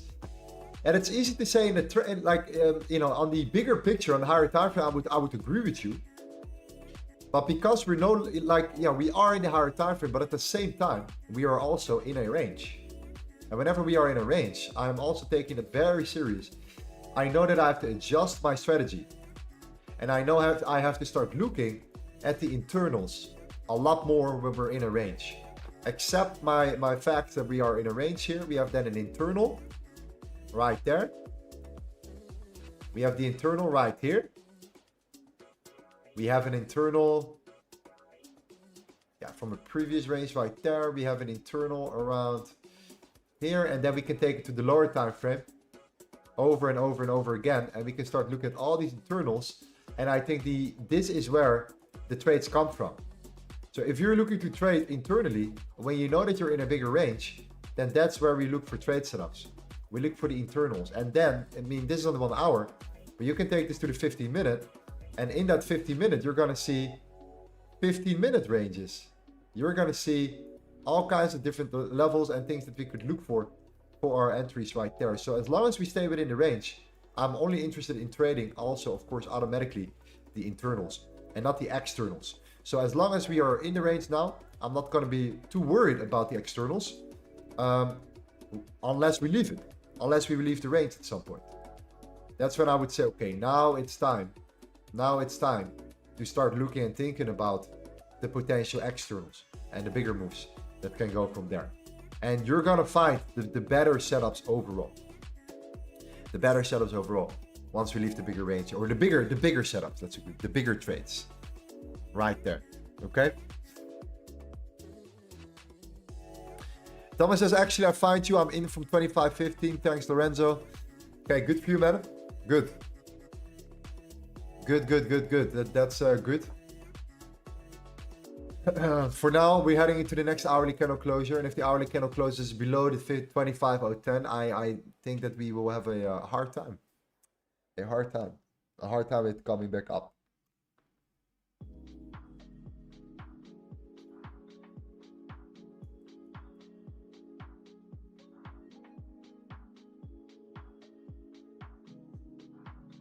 Lorenzo, I took your trade. Where is your TP?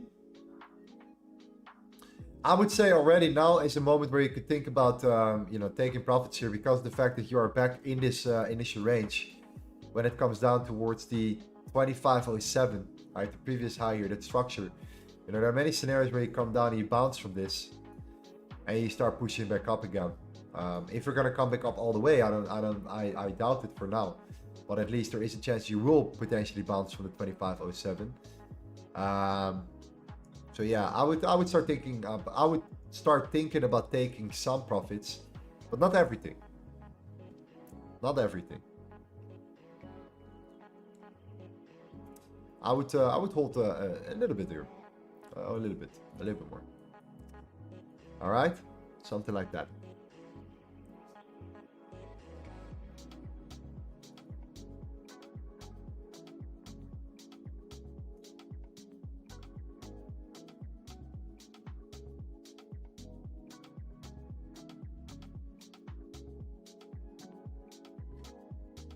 Where's the hourly low? That hourly low is sitting at the 2504, and there is also we also have that gap below. I'm sure there are a tremendous amount of stop losses sitting there, right below this level. So I would not be surprised if eventually we would get there. We would get to that 2504 level. Yeah.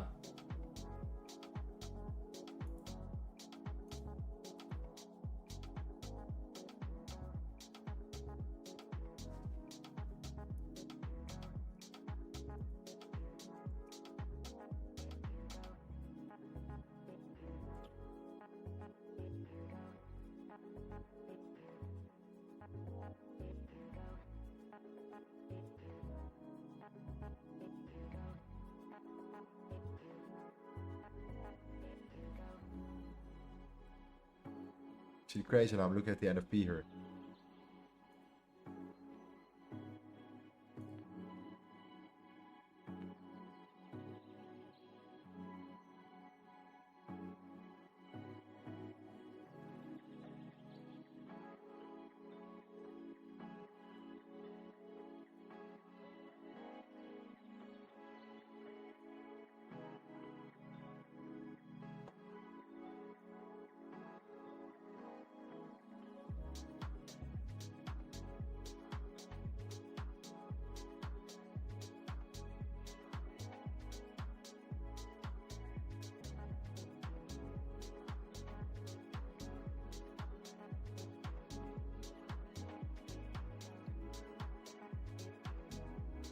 William Williams, precious metal should appreciate with the time, with the much expected Fed rate cuts 18 September, which weakens the US dollar. Yeah, I see a lot of guys saying it. Let's see what actually happens here.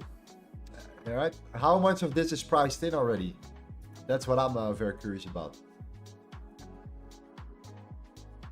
How much of that is priced in already?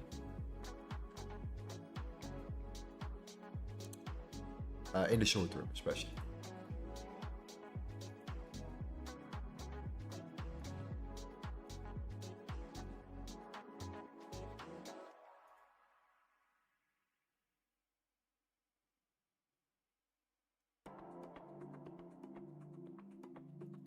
Yeah. I think we're just creeping down, guys. I think that's what's happening right now. I think we're going to go for the 2504 here. But of course, the 2507 is still a major level. So yeah, if you indeed took it earlier, you got triggered earlier than me, then I do believe that that's where you take profits for sure. Most importantly, the 2504 is a major target. Once that's done, I think you're going to see reaction, strong reaction from it. Just a quick question, Lorenzo. If you're expecting 2504, then why did we sell? Well, where would you put your stop loss? Number one, that's one layer. What about your risk to reward? Right, all these other factors come into play here. That's why we work with limit orders, and you know, that would have been another sniper. But then we had a very nice stop loss there, and we could have taken the trade there, and then we would have ended up taking eventually around a like a 3-to-1, a nice 3-to-1 on my money. Right, so if I would risk whatever $500 or $1,000, then I would make a significant amount of money right there.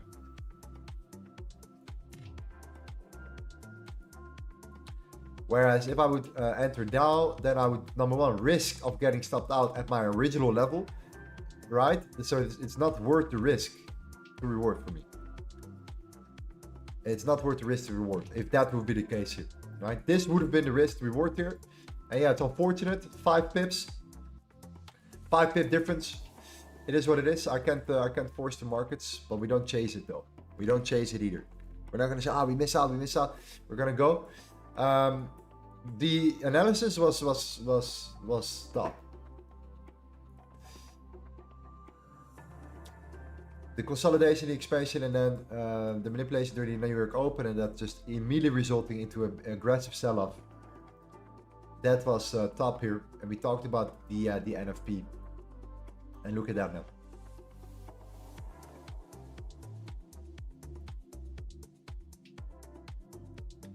And you know, the beautiful thing is in the chat here, the guys in the group, they are also not FOMOing in positions here, which I really appreciate upon them. Some guys got triggered though with spread. Some guys got triggered with spread earlier in their positions as well.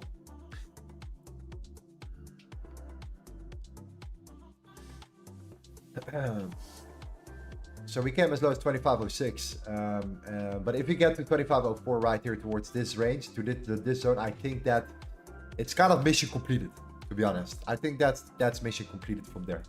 From that moment onwards, you know, you can think about the London lows, but I think that, you know, at some point you have to think, okay, you know, we are tapping into a bigger range again, right there. And that's sitting at 25.03. The only thing is, you have the London lows below here. So the ideal case scenario would be, right? And let's say, right, that this is going to be a push. We fill in that gap. We get all these stop losses that are built up there. We take them out. Okay. Then from that moment, we push down. We take out the London lows. We close the hourly candle above the 25.03 and we push up again.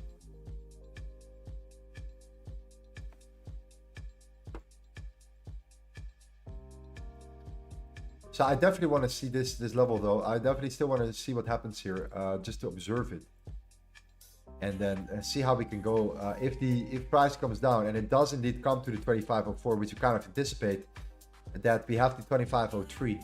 But I'm not gonna long here, and the reason why I'm not gonna long here is because I want to make sure that the London lows are swept first.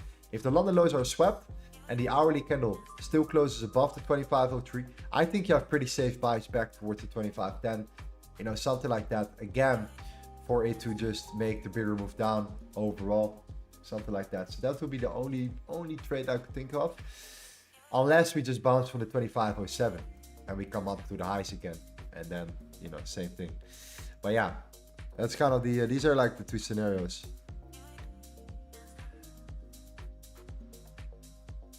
But yeah, I think the 25.04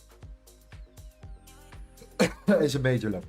Major target, as a magnet in the market right now. But we'll see. Lorenzo, when we release the swing trading strategy, once we are done with our with all the data collection right now. So yeah, we're still working on a lot of things. Still working on a lot of things behind the scenes indeed. Yes, sir. Alright, okay, check out the Nasdaq. We can check out the Nasdaq real quick while we wait for gold to get there. We can do that.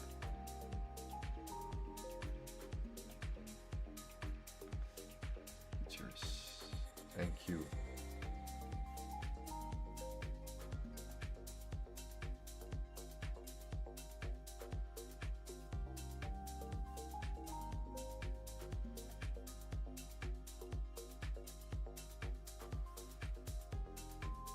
Yeah, same thing as what we've seen here. We've seen this before.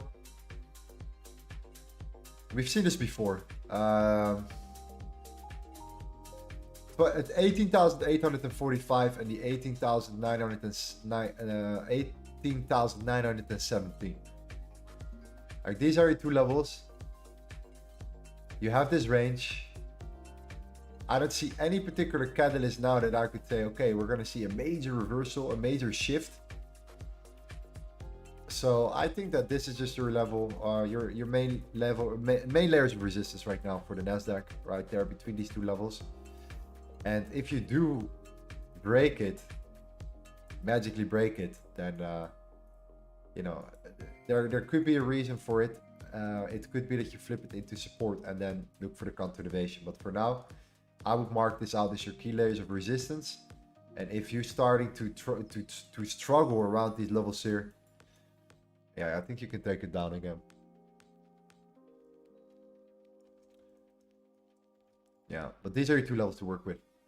18,845 to begin with.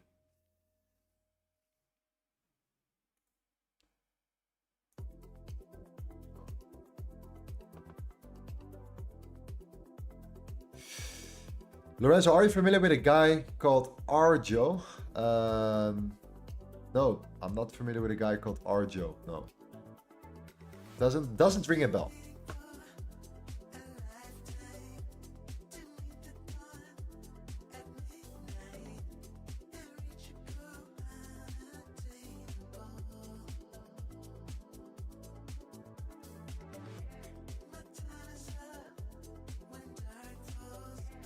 Doesn't ring a bell, no. Not directly.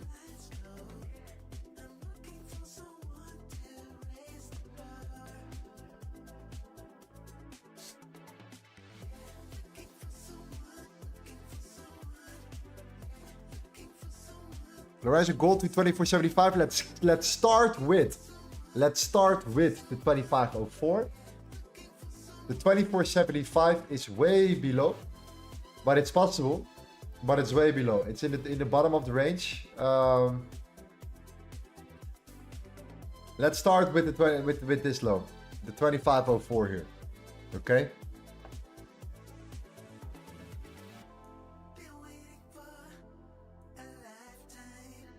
Let's see if there's a room for a bounce from there. The 25.03, 25.04 ish. And let's see if they're going to take out, if they want to go for the London lows. If they want to go for the London lows, then of course they can. But if they do swipe the London lows and the hourly closes above it, above this zone, above the 25.03, then I do believe you have a chance of a pullback. And then a chance of taking a pullback, taking a trade from the pullback. Yeah.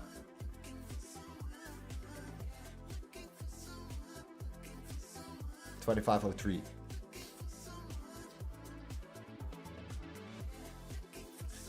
Is Lorenzo currently trading his funded account? Yes. Yes. Yeah, why not? Like something new, something different.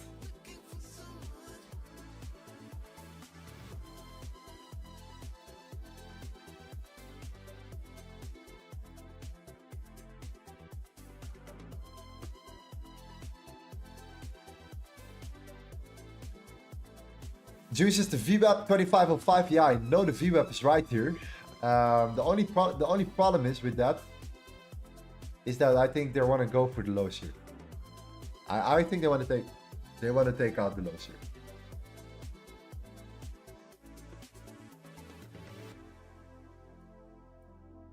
That's what I think. I think they want to take out the lows and then yeah. Once these lows are taken, stop losses are triggered. We can talk about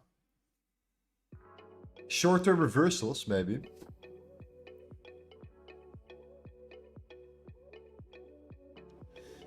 Misku says, too bad I didn't got filled, but anyway, as long as the market is there, there are a lot of opportunities. Let me know how many pips you were off. I was around, my sell limit was here. I was around 5 pips off. 5 pips. 100 pip move. Like, I'm fine with missing out on that. What I was not fine with was getting triggered or supposedly getting triggered into our position. Let's say I have my limit order right there and price steps into it and it swipes it and it doesn't trigger me. That's what I don't like. That's what I can't stand. If my limit order is there and I'm off a couple of pips, yeah, okay, it is what it is. But if it's there and it's futures and I don't get triggered, yeah, that's when I'm like, come on, bruv. That's what I don't like. Well, so there's a difference there. But you know, we're breaking down already. I think we're going for the lows there, right? We're going there. We're going there.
There we go. I think we're going there, G's.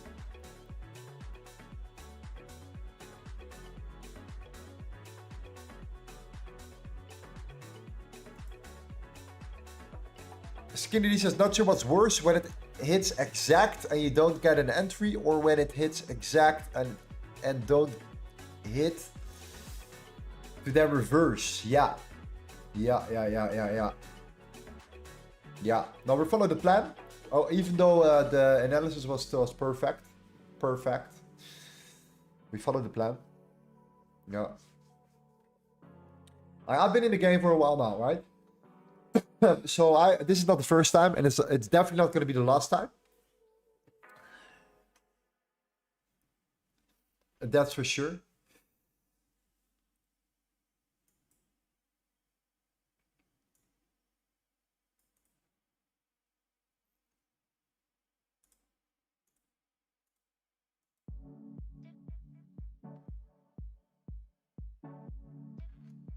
And Ark says, I have this problem of not holding the trade for long.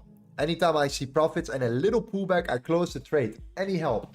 That's a great question. What do you think the reason is, my friend? How much do you risk? Let's start with that. Number one, how much do you tend to risk here? It's a sweet spot, right? It's a sweet balance between holding your trade too long and being too greedy, or being too cautious and too careful. And I think this comes with experience. And also potentially with the amount of risk you take. Maybe you feel that you're taking the more risk than you actually should take, and it kind of creates the the fear angle.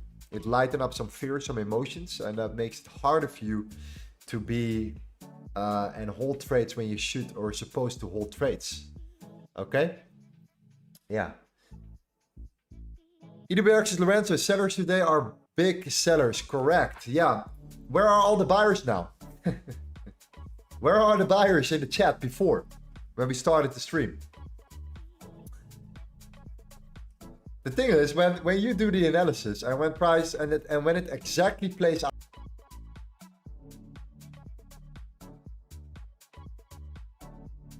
hear these guys. But when I'm wrong, you see, loser. That's the scenario you get.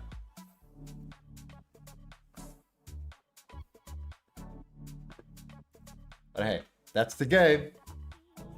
That is the game. New microphone coming, yeah. New microphone is coming.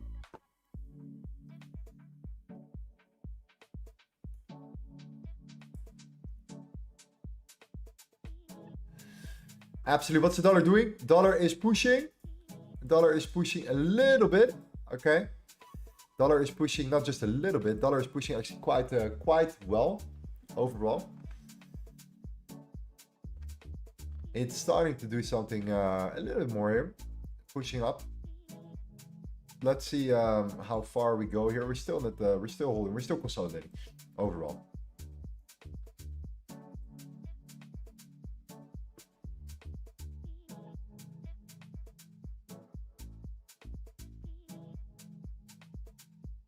What is the perfect balance to start trading?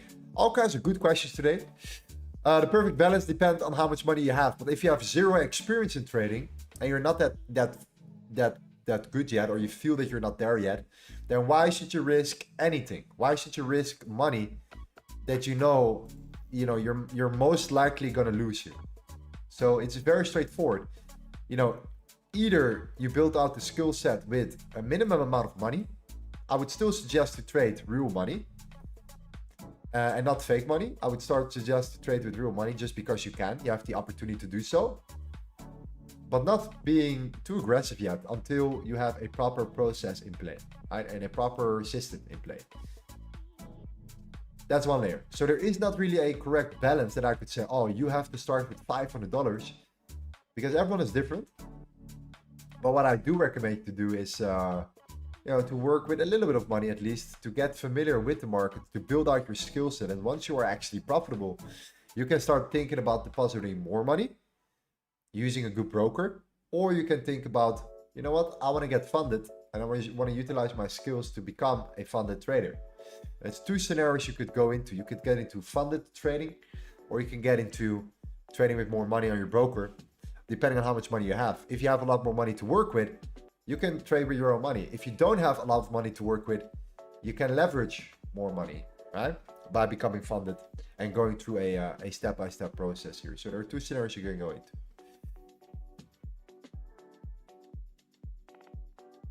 Great questions though. Great, good questions. I like that. I like that a lot. And in the meantime, I think we're heading down.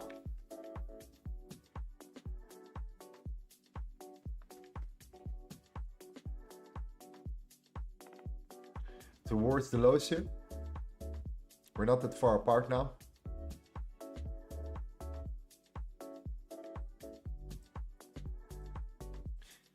Please put a long short position on the chart if you are in the trade. If I would be in the trade right here, I would always have my my portal open. You would see me being in the trade, of course. Check out my previous streams.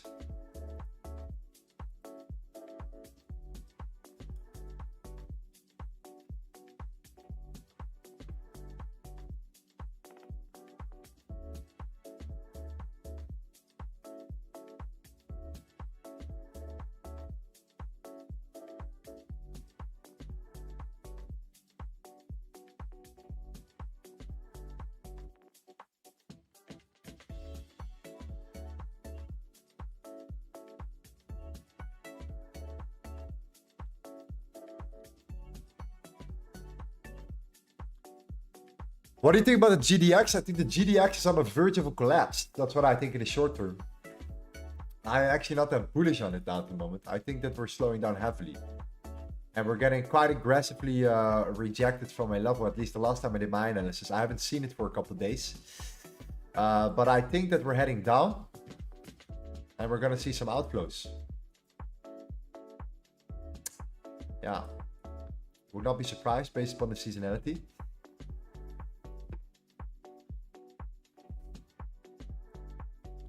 We're getting there, Leeds. We're getting there.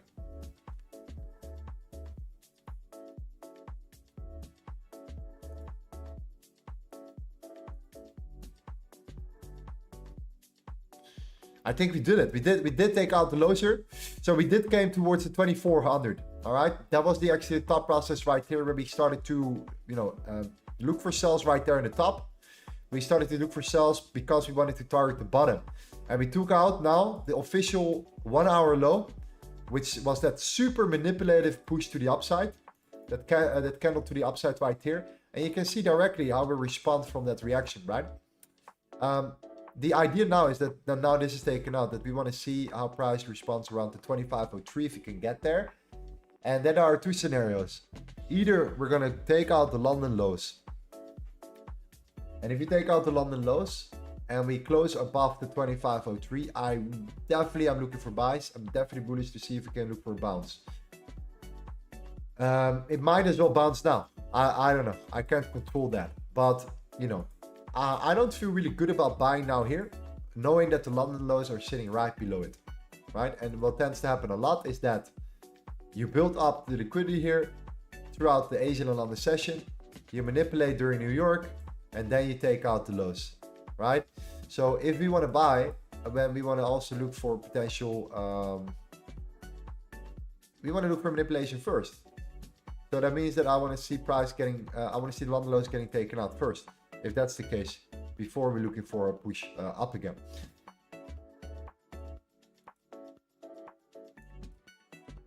But yeah, target is definitely completed then. If that's the thought process is going for that low, 1 hour low.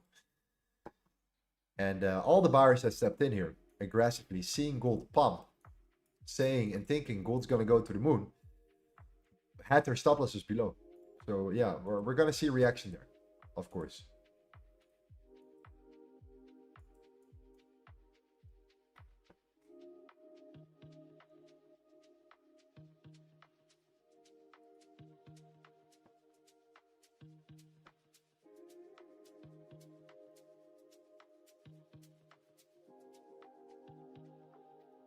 It says, would the CPI push the GDX higher? I personally am not a big fan of looking at short-term reactions, because I never can give you a clean and solid answer. Like, it's gonna go after the CPI, price is gonna do this right away. But when we zoom out, I think, yeah, I am looking for a more downside due to the seasonality of gold itself, as well as the you know, my stand up on the dollar, the way I look at the dollar personally in the short term. So yeah, and we can kind of see the outflows are starting to come into play. But yeah, I cannot give you an honest answer about gold now, tomorrow, or the GDX at least, sorry, around the CPI, because it's just very short term, and anything can happen there, you know.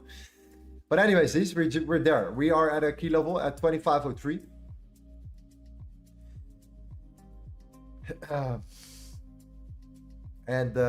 Yeah, mission completed, I would say. Then in that case, that low is now taken out and that zone is filled.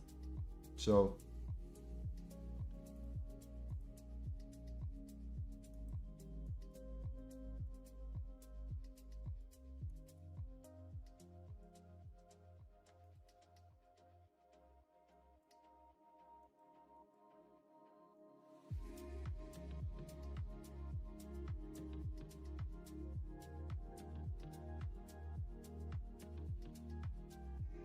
can you explain what NFP level is and how it's created? Well, the NFP was last week on a Friday, right? The NFP was right then.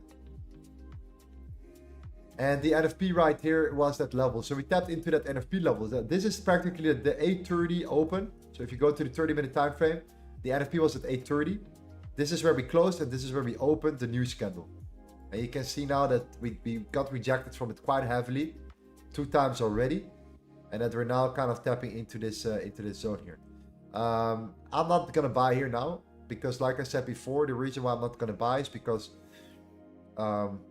the London lows are sitting right there, and I just don't want to enter along, put my stop loss below the London low, and then hope to not get triggered. While we know that a lot of, you know, the usual suspects are also putting their stop losses there. As well, right? So, you know, buying here in a stop loss there is just not for me. Not for me. But if you do swipe it and the hourly decides to just come up and hold above here, I'm all in for a recovery trade. But yeah, that's my way of looking at it. That sell was, of course, the best trade, right? The best trade of the day. That sell was the best trade of the day. By far, we knew that, we saw that coming. We saw that push, manipulation, and an expansion. We saw that coming. The target now, we saw that coming. The 2504. Now you see the reaction from it.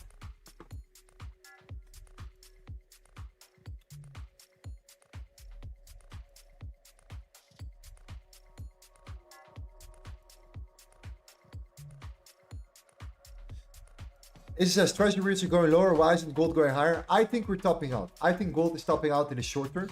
And I think the actual expectation of gold with the rate cut, when the rate cut occurs, the interest rate decision occurs, I think it's gonna set in lows. And I think we're gonna reverse personally.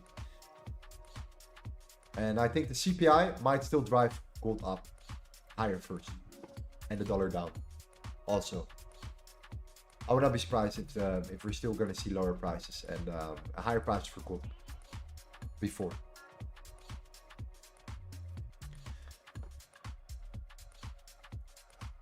Like for example, we utilize this chart a lot. Like commercials are usually on the right side, right? And the thing about gold is as well, guys, is the following. Whenever you think about gold, a lot of guys think about gold and they see it as a very politically driven asset. But in essence, when you really think about gold, gold is not just a politically driven asset, right? If you go to the statistics here, 50% of all the gold in the world is done and hosted by jewelry fabrication, right?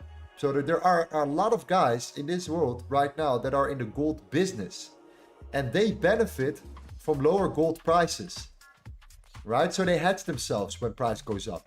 And they sell their gold and they start, you know, selling, building up their sell positions. At some point, you know, buyers are done, they take price down again. So, you know, where a lot of guys, they see gold as a politically driven asset and they look at gold more or less like it's only driven by interest rates, it's only driven by politics, it's only driven by geopolitical situation. And that might be partially true, but when you really look at it from the bigger picture, you know, the amount of, you know, what about the mine production? What about the jewelry fabrication? What about, you know, the users and producers? What about the central banks, the ETFs, in and out flows? There are so many more things to take into consideration as well. And that's why I personally like to look at the net positioning of the commercials specifically. Why? Because I'm just very confident that the guys that are in the commercials, right? The guys that are in the gold business, that are actually selling and buying their gold, right? They're in the gold business itself, have the best information about the gold price because they're in that business, right? And that's what you can see based upon this chart right there. If we just look at this chart and we look at retail in the middle, hedge funds in the top, commercials in the bottom, when these guys become extremely bearish right here, and retail becomes extremely bullish, look what happens with the gold price, right? Gold tanks, gold comes down around 20%. That's huge, right? When we created, let's say, another a top here, right? This is where, let's say, large speculators were extremely bearish on gold right there. That's the moment when, for example, the commercials became extremely bullish. Right, and after that move here, we tapped into this area of the month on the weekly time frame, and we started to come up. We started to skyrocket, right? And that's constantly what we're seeing here, right? We're seeing the accumulation of the net positioning here happening against the large speculators. So practically, retail it tends to be wrong a lot, all the time. So we like to look at retail as a little bit of a, you know, how do we say that? You know, we like to trade against retail, right? And not, you know, for retail.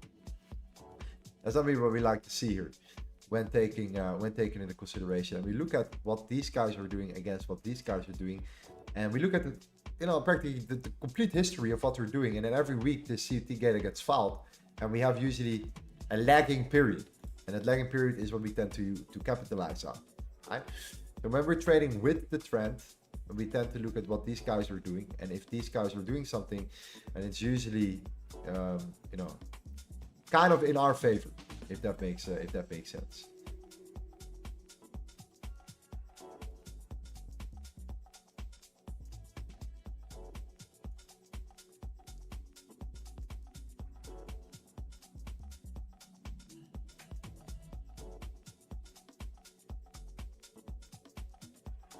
So there we go, right? That's why we don't buy. That's why we don't buy now. Because they're yeah, I'm you know, I would not be comfortable with buying here. And like I said before, let's say if we would take a buy here, then I'll put my stop loss most likely there. I don't know where else to put my stop loss. I could put it there, but it's way too big. So then it's there. And then what? My stop loss at the London lows. I'm not a big fan of that. Not a big fan of that. So yeah, this is obviously an amazing setup towards the downside. You kind of want to see the lows getting taken out before buying.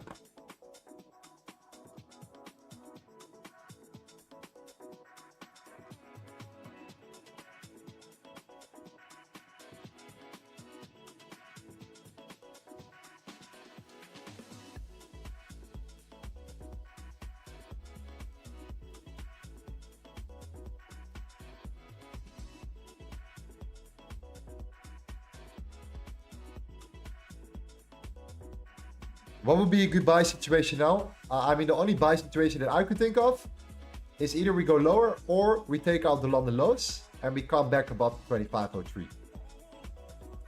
So we set in like a lower, we manipulate the London lows, we take out the London lows and we wait for a little bit of a confirmation for gold to pull back and then break the 2503. And that could be that the hourly candle just swipes the lows and closes above it. And if that's the case, then you have like a hammer formation on the 1 hour time frame. I'm also buying, and I put the stop loss below the candle, below the hourly candle potentially. But yeah, that would be the only way for buys here, and sells are already done. You can't, like, no need to sell now. All right, that's like, you know, squeezing out your last toothpaste out of your tube. Like a loser.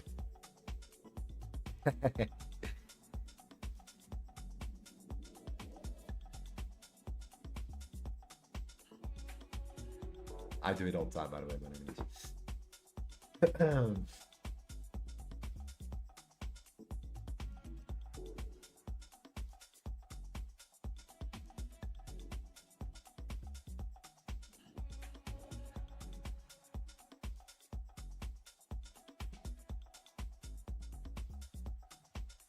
It says future tank so gold will go up. Yeah. Why is it then that the dollar is not coming down now? While the yield is coming down so much, so aggressively. What is the reasoning? Why is that currently happening? What do you think that is?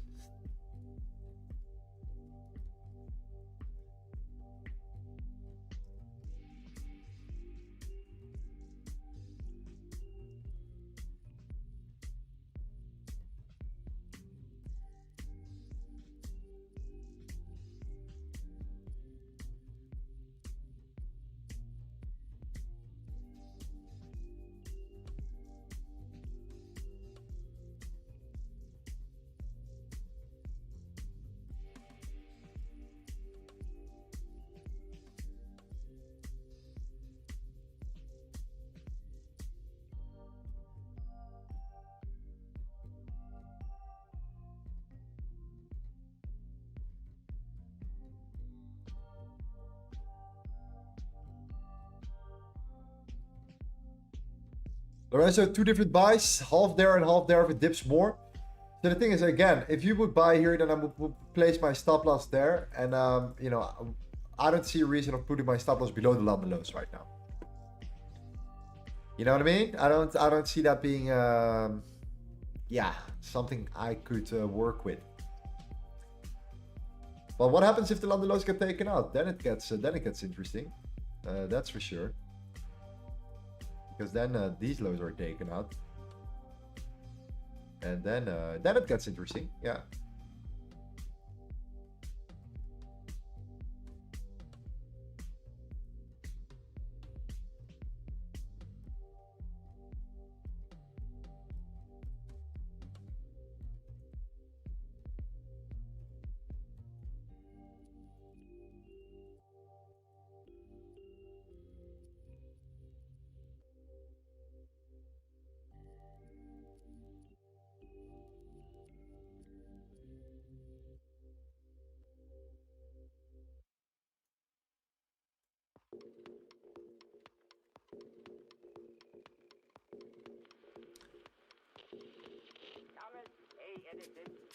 presenter of the phonograph has never before permitted his voice to be recorded for the public.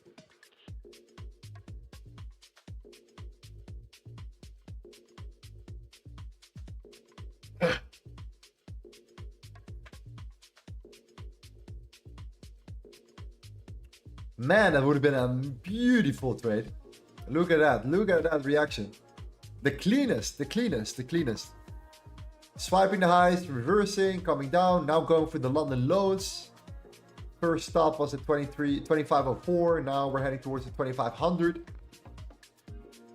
But now it gets interesting. So if we reclaim back the London lows, we come back above 2503. I'm keen to buy. Yeah. But yeah, let's see if that actually is the case here. Who entered gold, by the way? Who entered gold around 25.15? Let me know in your chat, please. Who entered gold 25.15?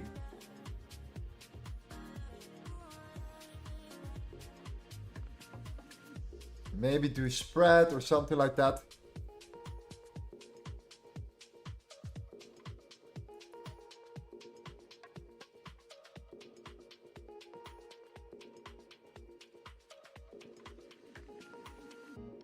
So many guys, damn, fuck.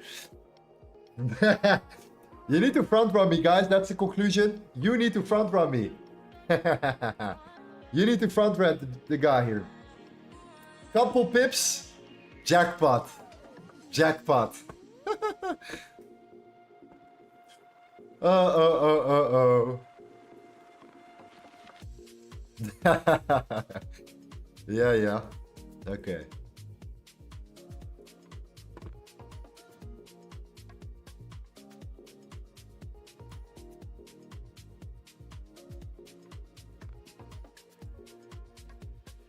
Thank you for the subs, G's. Appreciate you all. Thank you for the love. Thank you for the support. If you are new to this channel, make sure you hit that notification bell. You press subscribe.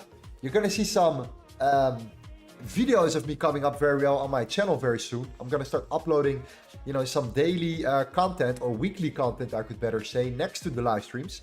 So if you wanna be updated in regards to my discoveries and things that I'm interested in, then click on this subscribe button. And we'll most likely do a giveaway tomorrow with the CPI. After the oh no, wait, which day is it? Thursday? Thursday is giveaway day. Okay, G? Thursday is giveaway day. But yeah, only subscribe if you're interested in what we're doing here, and only subscribe if you're interested in a little bit more macro as well, because I want to cover this a little bit more on my channel now, because I'm very interested in it. I want to grow as a trader also. I want to innovate. I don't want to be that gold scalper guy.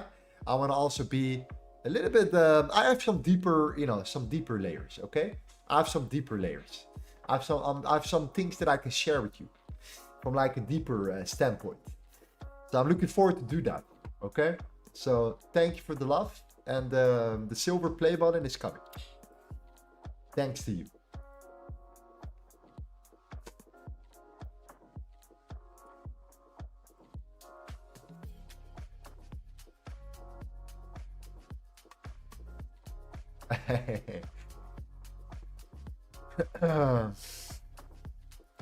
Yeah, so if you take out the London lows here, right? Yeah, guys are stepping in to buy here, and then they come up, and then the VWAP rejects them, and then they sell off, and then their stop loss gets triggered. And that's why I say I don't buy. I don't like to buy when the London lows are sitting right below here. I'm not a big fan of it. But what I would be a big fan of if the London low is actually taken out, and from the London low onwards we start to come up, and we start to push up again, and we start to then reclaim the 2503, and then I'm interested in buying, and then I'm interested in putting my stop loss below, for example. So below here to target this or target this again, or whatever the case may be. Even a 25.010 seems like a reasonable trade. That's the only way I would say it. Selling is no option for me. The move happened there. We don't buy, we don't sell low. We don't sell low. ISIS says maybe they're trying to suppress before the low CPI print and gold. Yeah. Could be. That could be the case. That gold rise price higher during the CPI.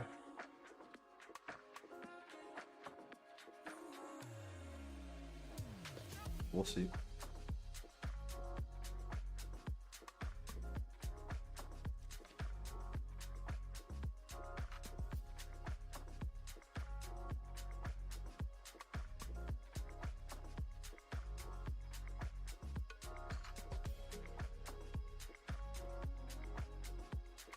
Wario says, love you man, excellent strategy. Thank you, appreciate that.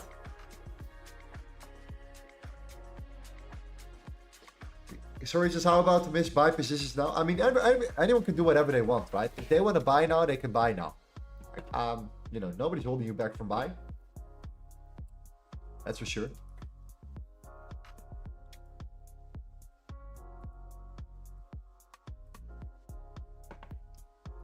If we come up though, like I'm just gonna give it straight up. If we come up, then I'm still keen to sell again.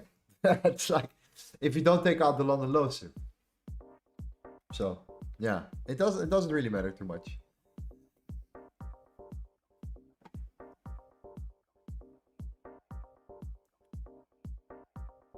What was the London low today? 2,500.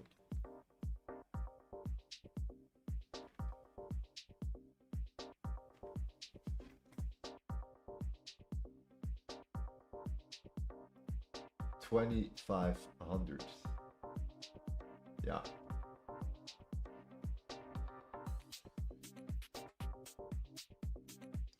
But to be real honest with you, the big move already happened, right? The big trade that we were looking into, the sell limit that we had placed here, you know, that already happened. So, you know, it's kind of now looking for a second, like another scenario. But the scenario only can come when it comes, right? When it makes sense from my standpoint. Otherwise, it feels like kind of like, you know, chasing the markets down. To still get into a position, to still, you know, try to get in and make money. But that usually doesn't end well. So again, patience is definitely required.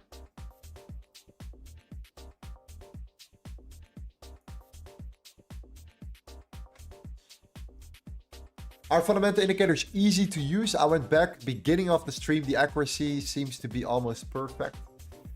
Yeah, no, they're very good. You know, when utilizing the commercials on gold here, a 6 month extreme, for example. Yeah, we ended up in an 85% win rate on buys and a 94 accuracy on sells. Of course, on a weekly time frame. Yeah. So that's serious. That's a serious win rate right there. And that means that we can just set an alert. We follow the trend. We set an alert. When I get my alert, I know, hey, we're in an extreme. And I can then decide to see what we can do here. Then I'm looking at the forecast. What is the forecasting tool telling me?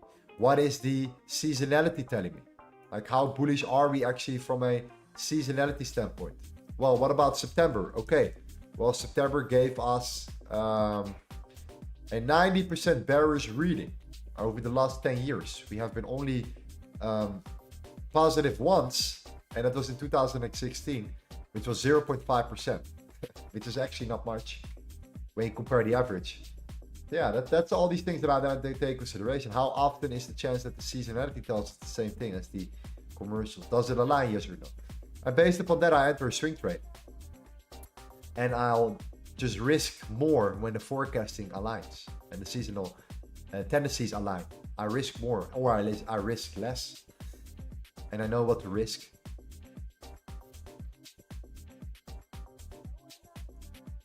Yeah, crazy statistics, that's for sure.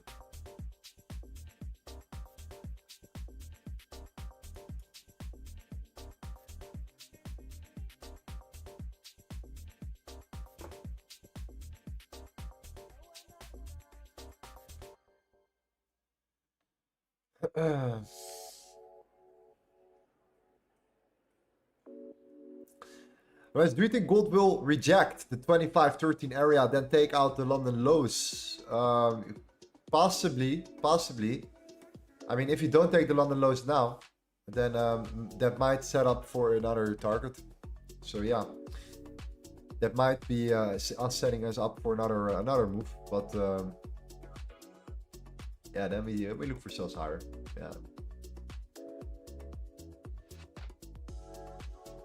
Yeah, gold is doing its gold thing, right? Gold is gold. You know how gold rolls on a beautiful pre-CPI day here.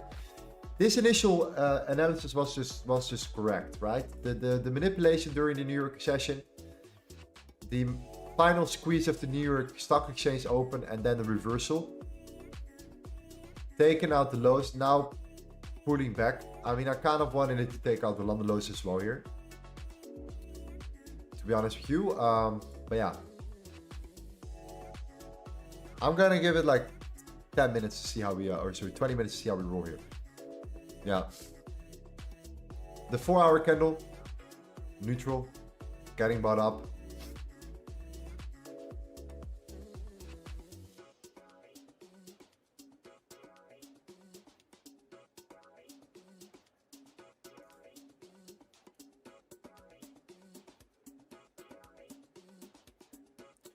Aslinis is one of Indian traders recommended his students to check out your live stream. Here for the second time. Nice to see in-depth knowledge that you're sharing. Thank you, man. Appreciate that, bro.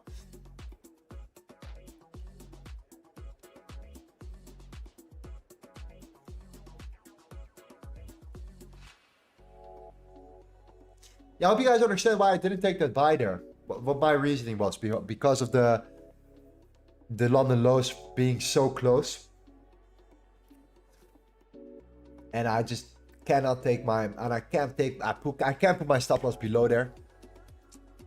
You know, at below 2,500 or 25, or, you know, around the London lows here. Can't do that. Can't do that. So yeah, no buys for me there.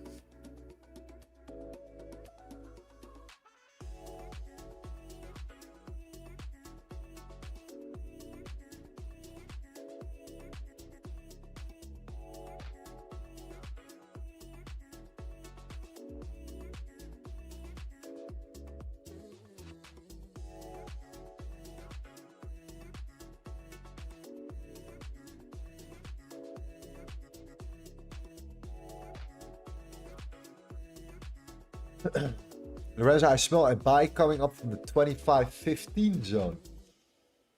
That's a bit high.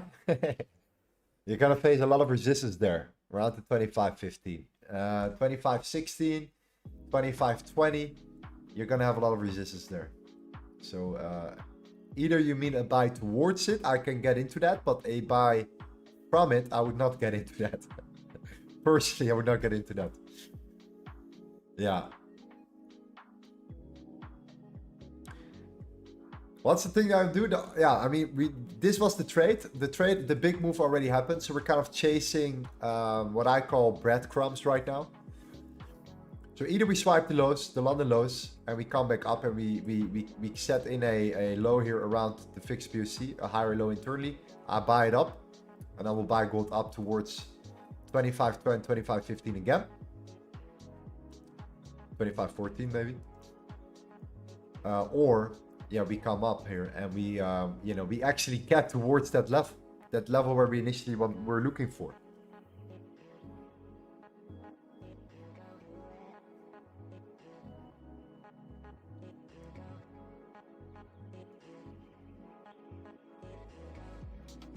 How long will it take to finish the statistics about gold? It's not just about gold, it's about everything in the market. So all the currencies. Everything is getting tested now. So yeah, we're putting in a lot of work, man. A lot of work, and you know, of course, the things with the highest accuracy, we will utilize, and we will, you know, utilize and signal that, and then it will, you know, these signals will get sent to our whatever Discord server. We will come up with ways to do it, and then once our fundamental indicators give us a signal, we'll look into it. And then we look into the seasonality.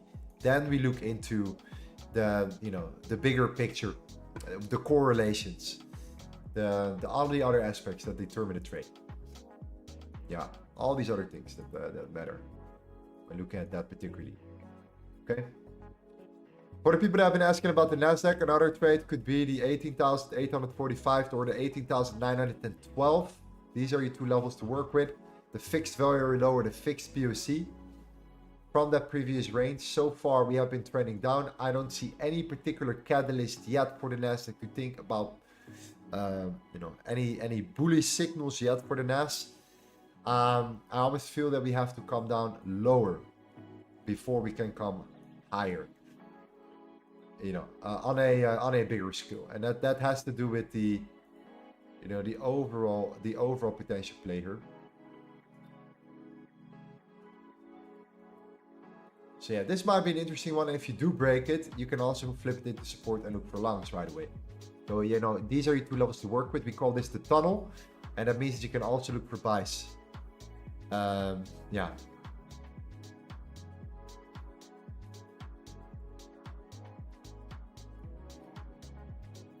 Issa says, are most of the smart money managers long?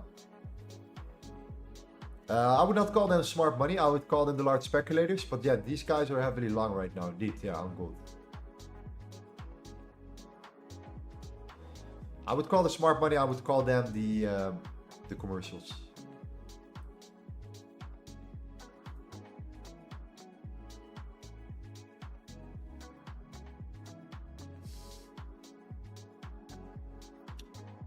Why don't we take a sell 2507? Because we're in the middle of this range. I'm not a big fan of trading ranges in the middle. I like these expansions. This is an amazing level, right? We already are coming down now. If you look here on the other gold chart right now from the NFP, you can see the NFP high. That was the top. You can see that you could easily flip this bearish. Still, indeed, you are right though. I have to agree with you. We can easily flip bearish, but we also can just squeeze up. Like it's hard to say. And then the question is, what do you want to target? You want to target the 2500. Then where are you going to put your stop loss? Around there?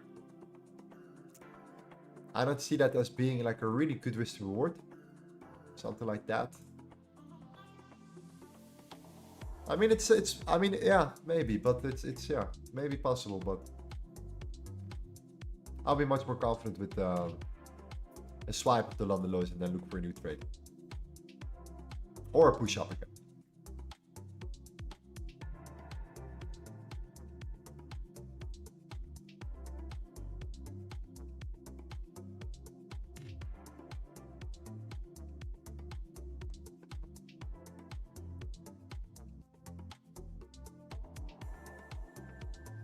What indicators are you currently using? It would be helpful. Well, this is just we have a day trading approach right now, a scalping approach, of course. When it comes down to the bigger swings in the market, we are utilizing a couple tools. The open interest of the commercials, the retail traders, and the large speculators. That's one layer. I want to know what these guys are all doing. Who has been right more than wrong more often? So I backtested all the way back down from like 2000, so 25 years I backtest, and I go all the way down to where we are now, and I'm gonna see, okay, these guys were right more than these guys. These guys were wrong more. These guys were wrong the most. So when these guys then are in their extremes, which is this tool right here, we can say, okay, we wanna see these guys being in a 6-month extreme, 1-year extreme, 2-year extreme, or 3-year extreme. And we want to see where these guys are at. And if these guys are in a extreme, I want to know based upon the statistics, which of these guys have been right more than wrong. Or which one of these guys have been wrong the most. Or right the most. And based upon that, we track it. We backtest 20 years in the back. 20 years of historical data, we backtest this. And then we wait for price to get to their extremes, and we see, okay, these guys tend to be right 75% of the time. If I get a number like that based upon the last 20 years, why would I trade against them? Why would I trade against them? That's the question. And that's why we have this tool. Once we get a signal, we can talk about the valuation tool, the seasonal aspect of it. Like commodities tend to be very seasonal driven. I look at the statistics of the season. Then I look at the valuation against the dollar, or the 10-year yield, or the 30-year yield. And I start to see, okay, are they overvalued or undervalued against the 10-year yield or the 30-year yield or the dollar, right? Does that affect me, right? We tend to be, we tend to bounce when we're undervalued or overvalued. Like, all these things come together, and that's how we determine a trade on the higher time frame. And then we use the technical chart, the volume profile on the higher time frame, the fixed range volume profile, or we use LTA concepts on the 4-hour time frame, for example, to get into these type of swing positions.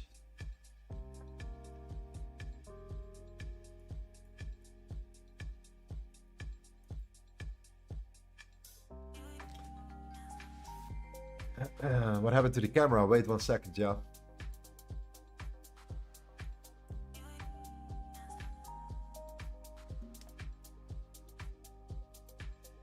Let's see if we can survive here, G's. It's super hot here.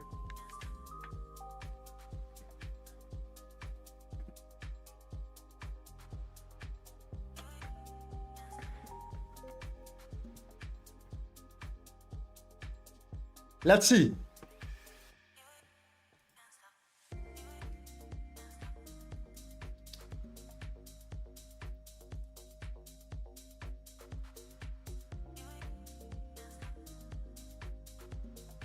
It's almost like we're not going to potentially take out the London lows right now. We're just going to push towards the 25.010. But yeah, I'm not comfortable with putting my stop loss at the London lows or buys down. So the only thing would be for me pushing up higher and selling up, or breaking down lower and looking for buys once that breaks up again. Something like that. The conclusion is very straightforward though. We're gonna be ranging, right? The whole session, I think we're gonna be in a range. We might push up, we might come down, but I do believe that, or we might come down, we might push up, but I do think that we're gonna stick in the range today. And that's something that we kind of expected, is that we're gonna stick in the range today until tomorrow when the CPI comes. Definitely here. Okay. How to use Vantage next and how to be paid? Well, you need to pass your challenge first, right? So Vantage next offers you a variety of challenges. I would say they're one of the biggest now, next to FTMO. The second biggest prop firm in this space. And the way to do it is by passing a challenge. You have a one-step tool. You can also take a trial at the beginning, to be honest. Sign up, click on the link and take a trial.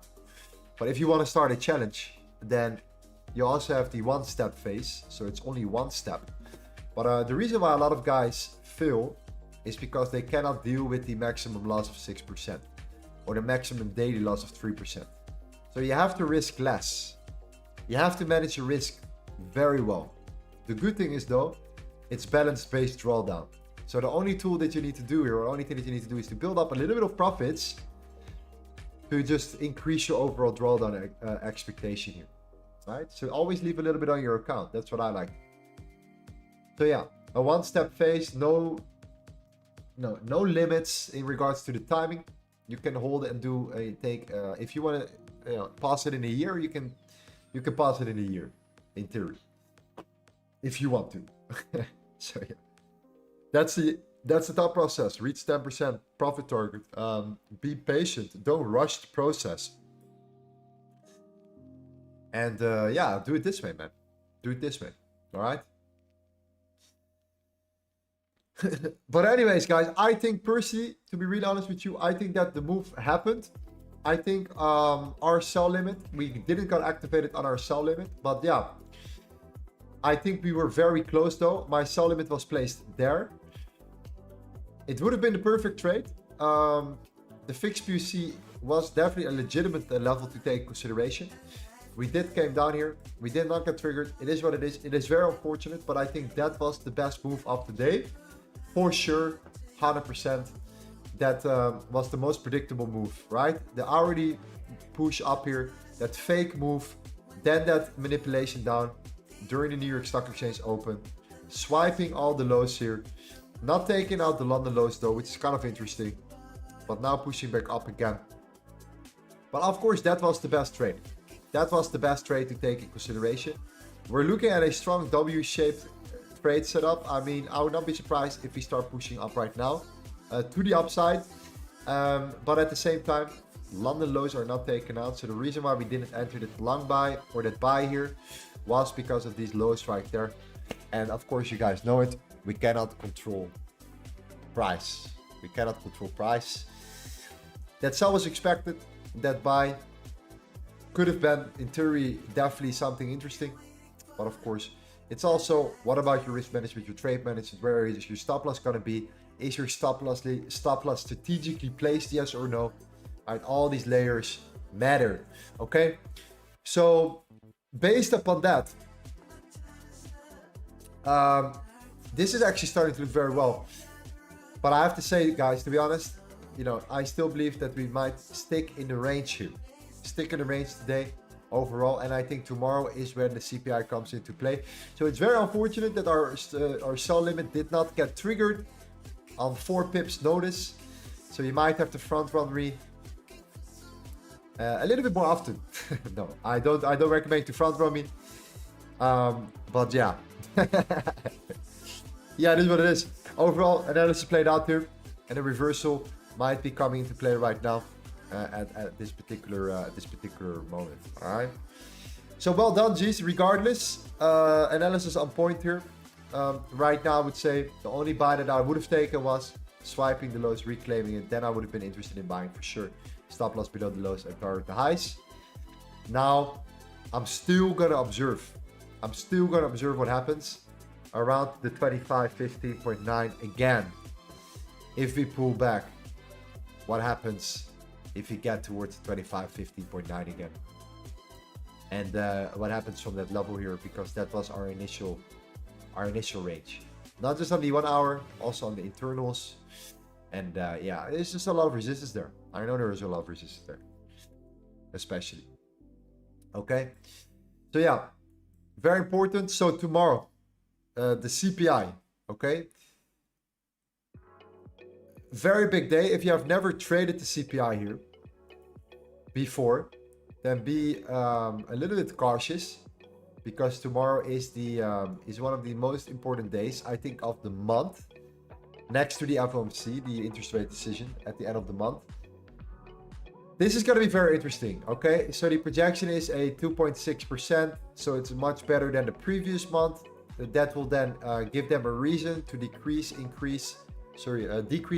interest rates and reduce the interest rates by, keeping the stock market potentially alive here. We're going to find out in a second here. But the problem is that this is still a forecast. And the forecast is a forecast. The forecast does not mean that it's going to happen, number one.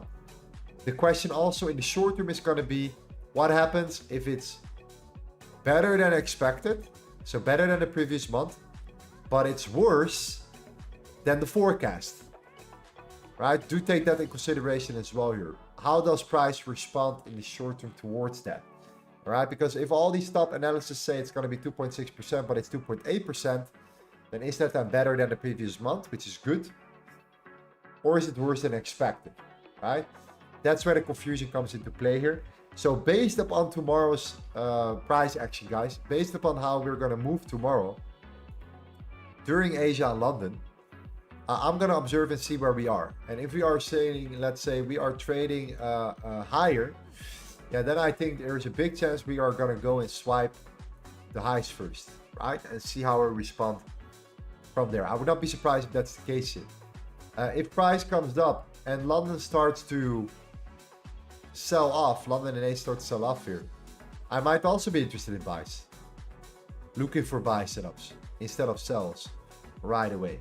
Why? Because I just think that there is a reasoning for price to be taken out here, take out the highs regardless of the bigger picture for gold here. Okay, so anyways, it all depends on how we're going to move to go tomorrow during London and Asia. I'm very curious to see how we develop there. It might be a little bit of a boring Asia-London session, but it will give us potentially the information here. Okay. So yeah, keep a close eye on it, guys. Overall, yeah, unfortunate, man. Our sell limit was placed right above it. We didn't get triggered and price came down. exactly like we wanted it. But that's gonna happen. Some guys took the trade. Congratulations if you took the trade. And yeah, man, just trust the process. That's what I always recommend to do. Never get into, never chase the market down. There's a reason why a lot of guys are losing money, and that's usually because they are, you know, driven by emotions, and that's usually not the right way to approach the market. If that makes sense, right? Any questions? Let me see the chat here. Let me see what the chat has something to say.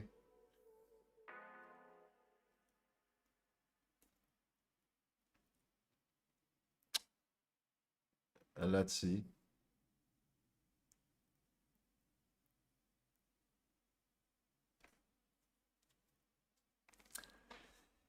Let's see, Lorenz, what's up with your hair? Yeah, man, I came from boxing. I had no chance to do my thing. All right, accept me for who I am, please. Accept your boy for who he is. Okay. Let's see what we have in the chat. Any questions? Any good questions? James says, thank you for the analysis. Very clear. Big Boys Fishing, thank you, Lorenzo. Makes perfect sense. Thank you, my friend. Batista says, how long does it take you to learn how to trade? It depends on the person, man. If you are as stupid as me, it will take some time.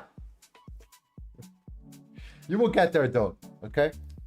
Lorenzo, what about your membership? When is it opening? We don't have a date, man. We are closed. There's nothing you can buy from me or from me at the moment. There is nothing you can buy from me. Just enjoy the live streams, enjoy the free education, enjoy the ebook, and enjoy life and have fun with me throughout our journey together, right? To get our payouts done. We are indeed funded now on Top Step. We're trying to get this payout ASAP, as soon as possible. Peter says, can we make a trade tonight? The big trade already played out. All right, we already talked about it. We already said what was potentially going to go and what potentially was going to happen from there. And that was obviously the manipulation of the New York Open, the New York Stock Exchange Open. Do we have a Telegram channel? We do not have a Telegram channel. We only have a Discord channel. All right, so if you want to get into our Discord, get into our Discord by clicking the link in the description right there. And if you want to be familiar a little bit with some of our indicators and tools that we use, some of them, we have some free indicators for you as well. You need them for LTA concepts if you trade like we do, analyzing the charts based upon a daily basis. Here we have a couple of tricks and tools for free. These are private indicators we developed that you can apply here. So if you join our Discord, you can get into our LTA indicators channel. You can click on it, you can get access to it, and then it's done. Okay. All right. For the people who are buying, what's the TP? 25.10 and 25.15 again. 25.10 number one. You're gonna see some resistance there. I think that's a fair play to you, depending where you entered your buys. All right. Okay. Okay. All right, G's. Unfortunately, the trade, but again, it was a beautiful example trade regardless. You see this happening on a day-to-day basis here. The way price moves and manipulates and then reverses. It's not uncommon for gold to do this, all right? It was a pretty expected pattern to be playing out here. On a particular, you know, pre-CPI day. But most importantly, when in doubt, guys, zoom out. Don't be obsessed. And don't be glued towards the 5-minute time frame. And that's it, okay? Because you are gonna lose in the long term. I can almost guarantee you. Be aware of at least what's happening on the 1 hour. Where you are located. What is happening on the bigger picture. Are you trending or are you ranging? If you are ranging, okay, then know that the 5-minute becomes important. But at these highs, you have to become cautious. And at these lows, you have to become cautious. Okay, that's why zooming out is sometimes a necessity for you to you know, be a little bit more aware of the chart too. And we have a different strategy when we take trades on the lower time frame than on the higher time frame. And when do we take trades on the lower time frame? When we are ranging. When we are consolidating, I trade the lower time frame. When we are in a trend, I'm looking at the medium to lower time frame, right? The 30-minute, the 1 hour. Mainly the 30-minute time frame, right? That's what comes when I usually tend to trade when we're trending upwards. But when we're in a range, we look at the lower time frames and we trade the internal structures. All right. So good luck tomorrow. I'm looking forward to see the CPI here. Before the CPI will go live, we will talk about the CPI. We will see the CPI live in action, and I'm looking forward to see you. There. I hope you still enjoyed the stream and everything that comes with it, the education, the analysis. So make sure you subscribe to this channel, and most importantly, if you want to watch some videos on my content or some new content on my channel, I reached 100,000 subscribers now, so I'm gonna start dropping some gems. Some more macro fundamentals. So definitely subscribe if you're interested in macro fundamentals as well. Because what now actually drives the market? Question mark. That's what we're trying to learn and figure out. All right. Love you guys. Take care. And I'm very happy with you guys. As always, seeing you very soon. And let's enjoy life a little bit now. Peace out, G's. Be safe. Take care. Love you all. See you in the next stream. Peace out.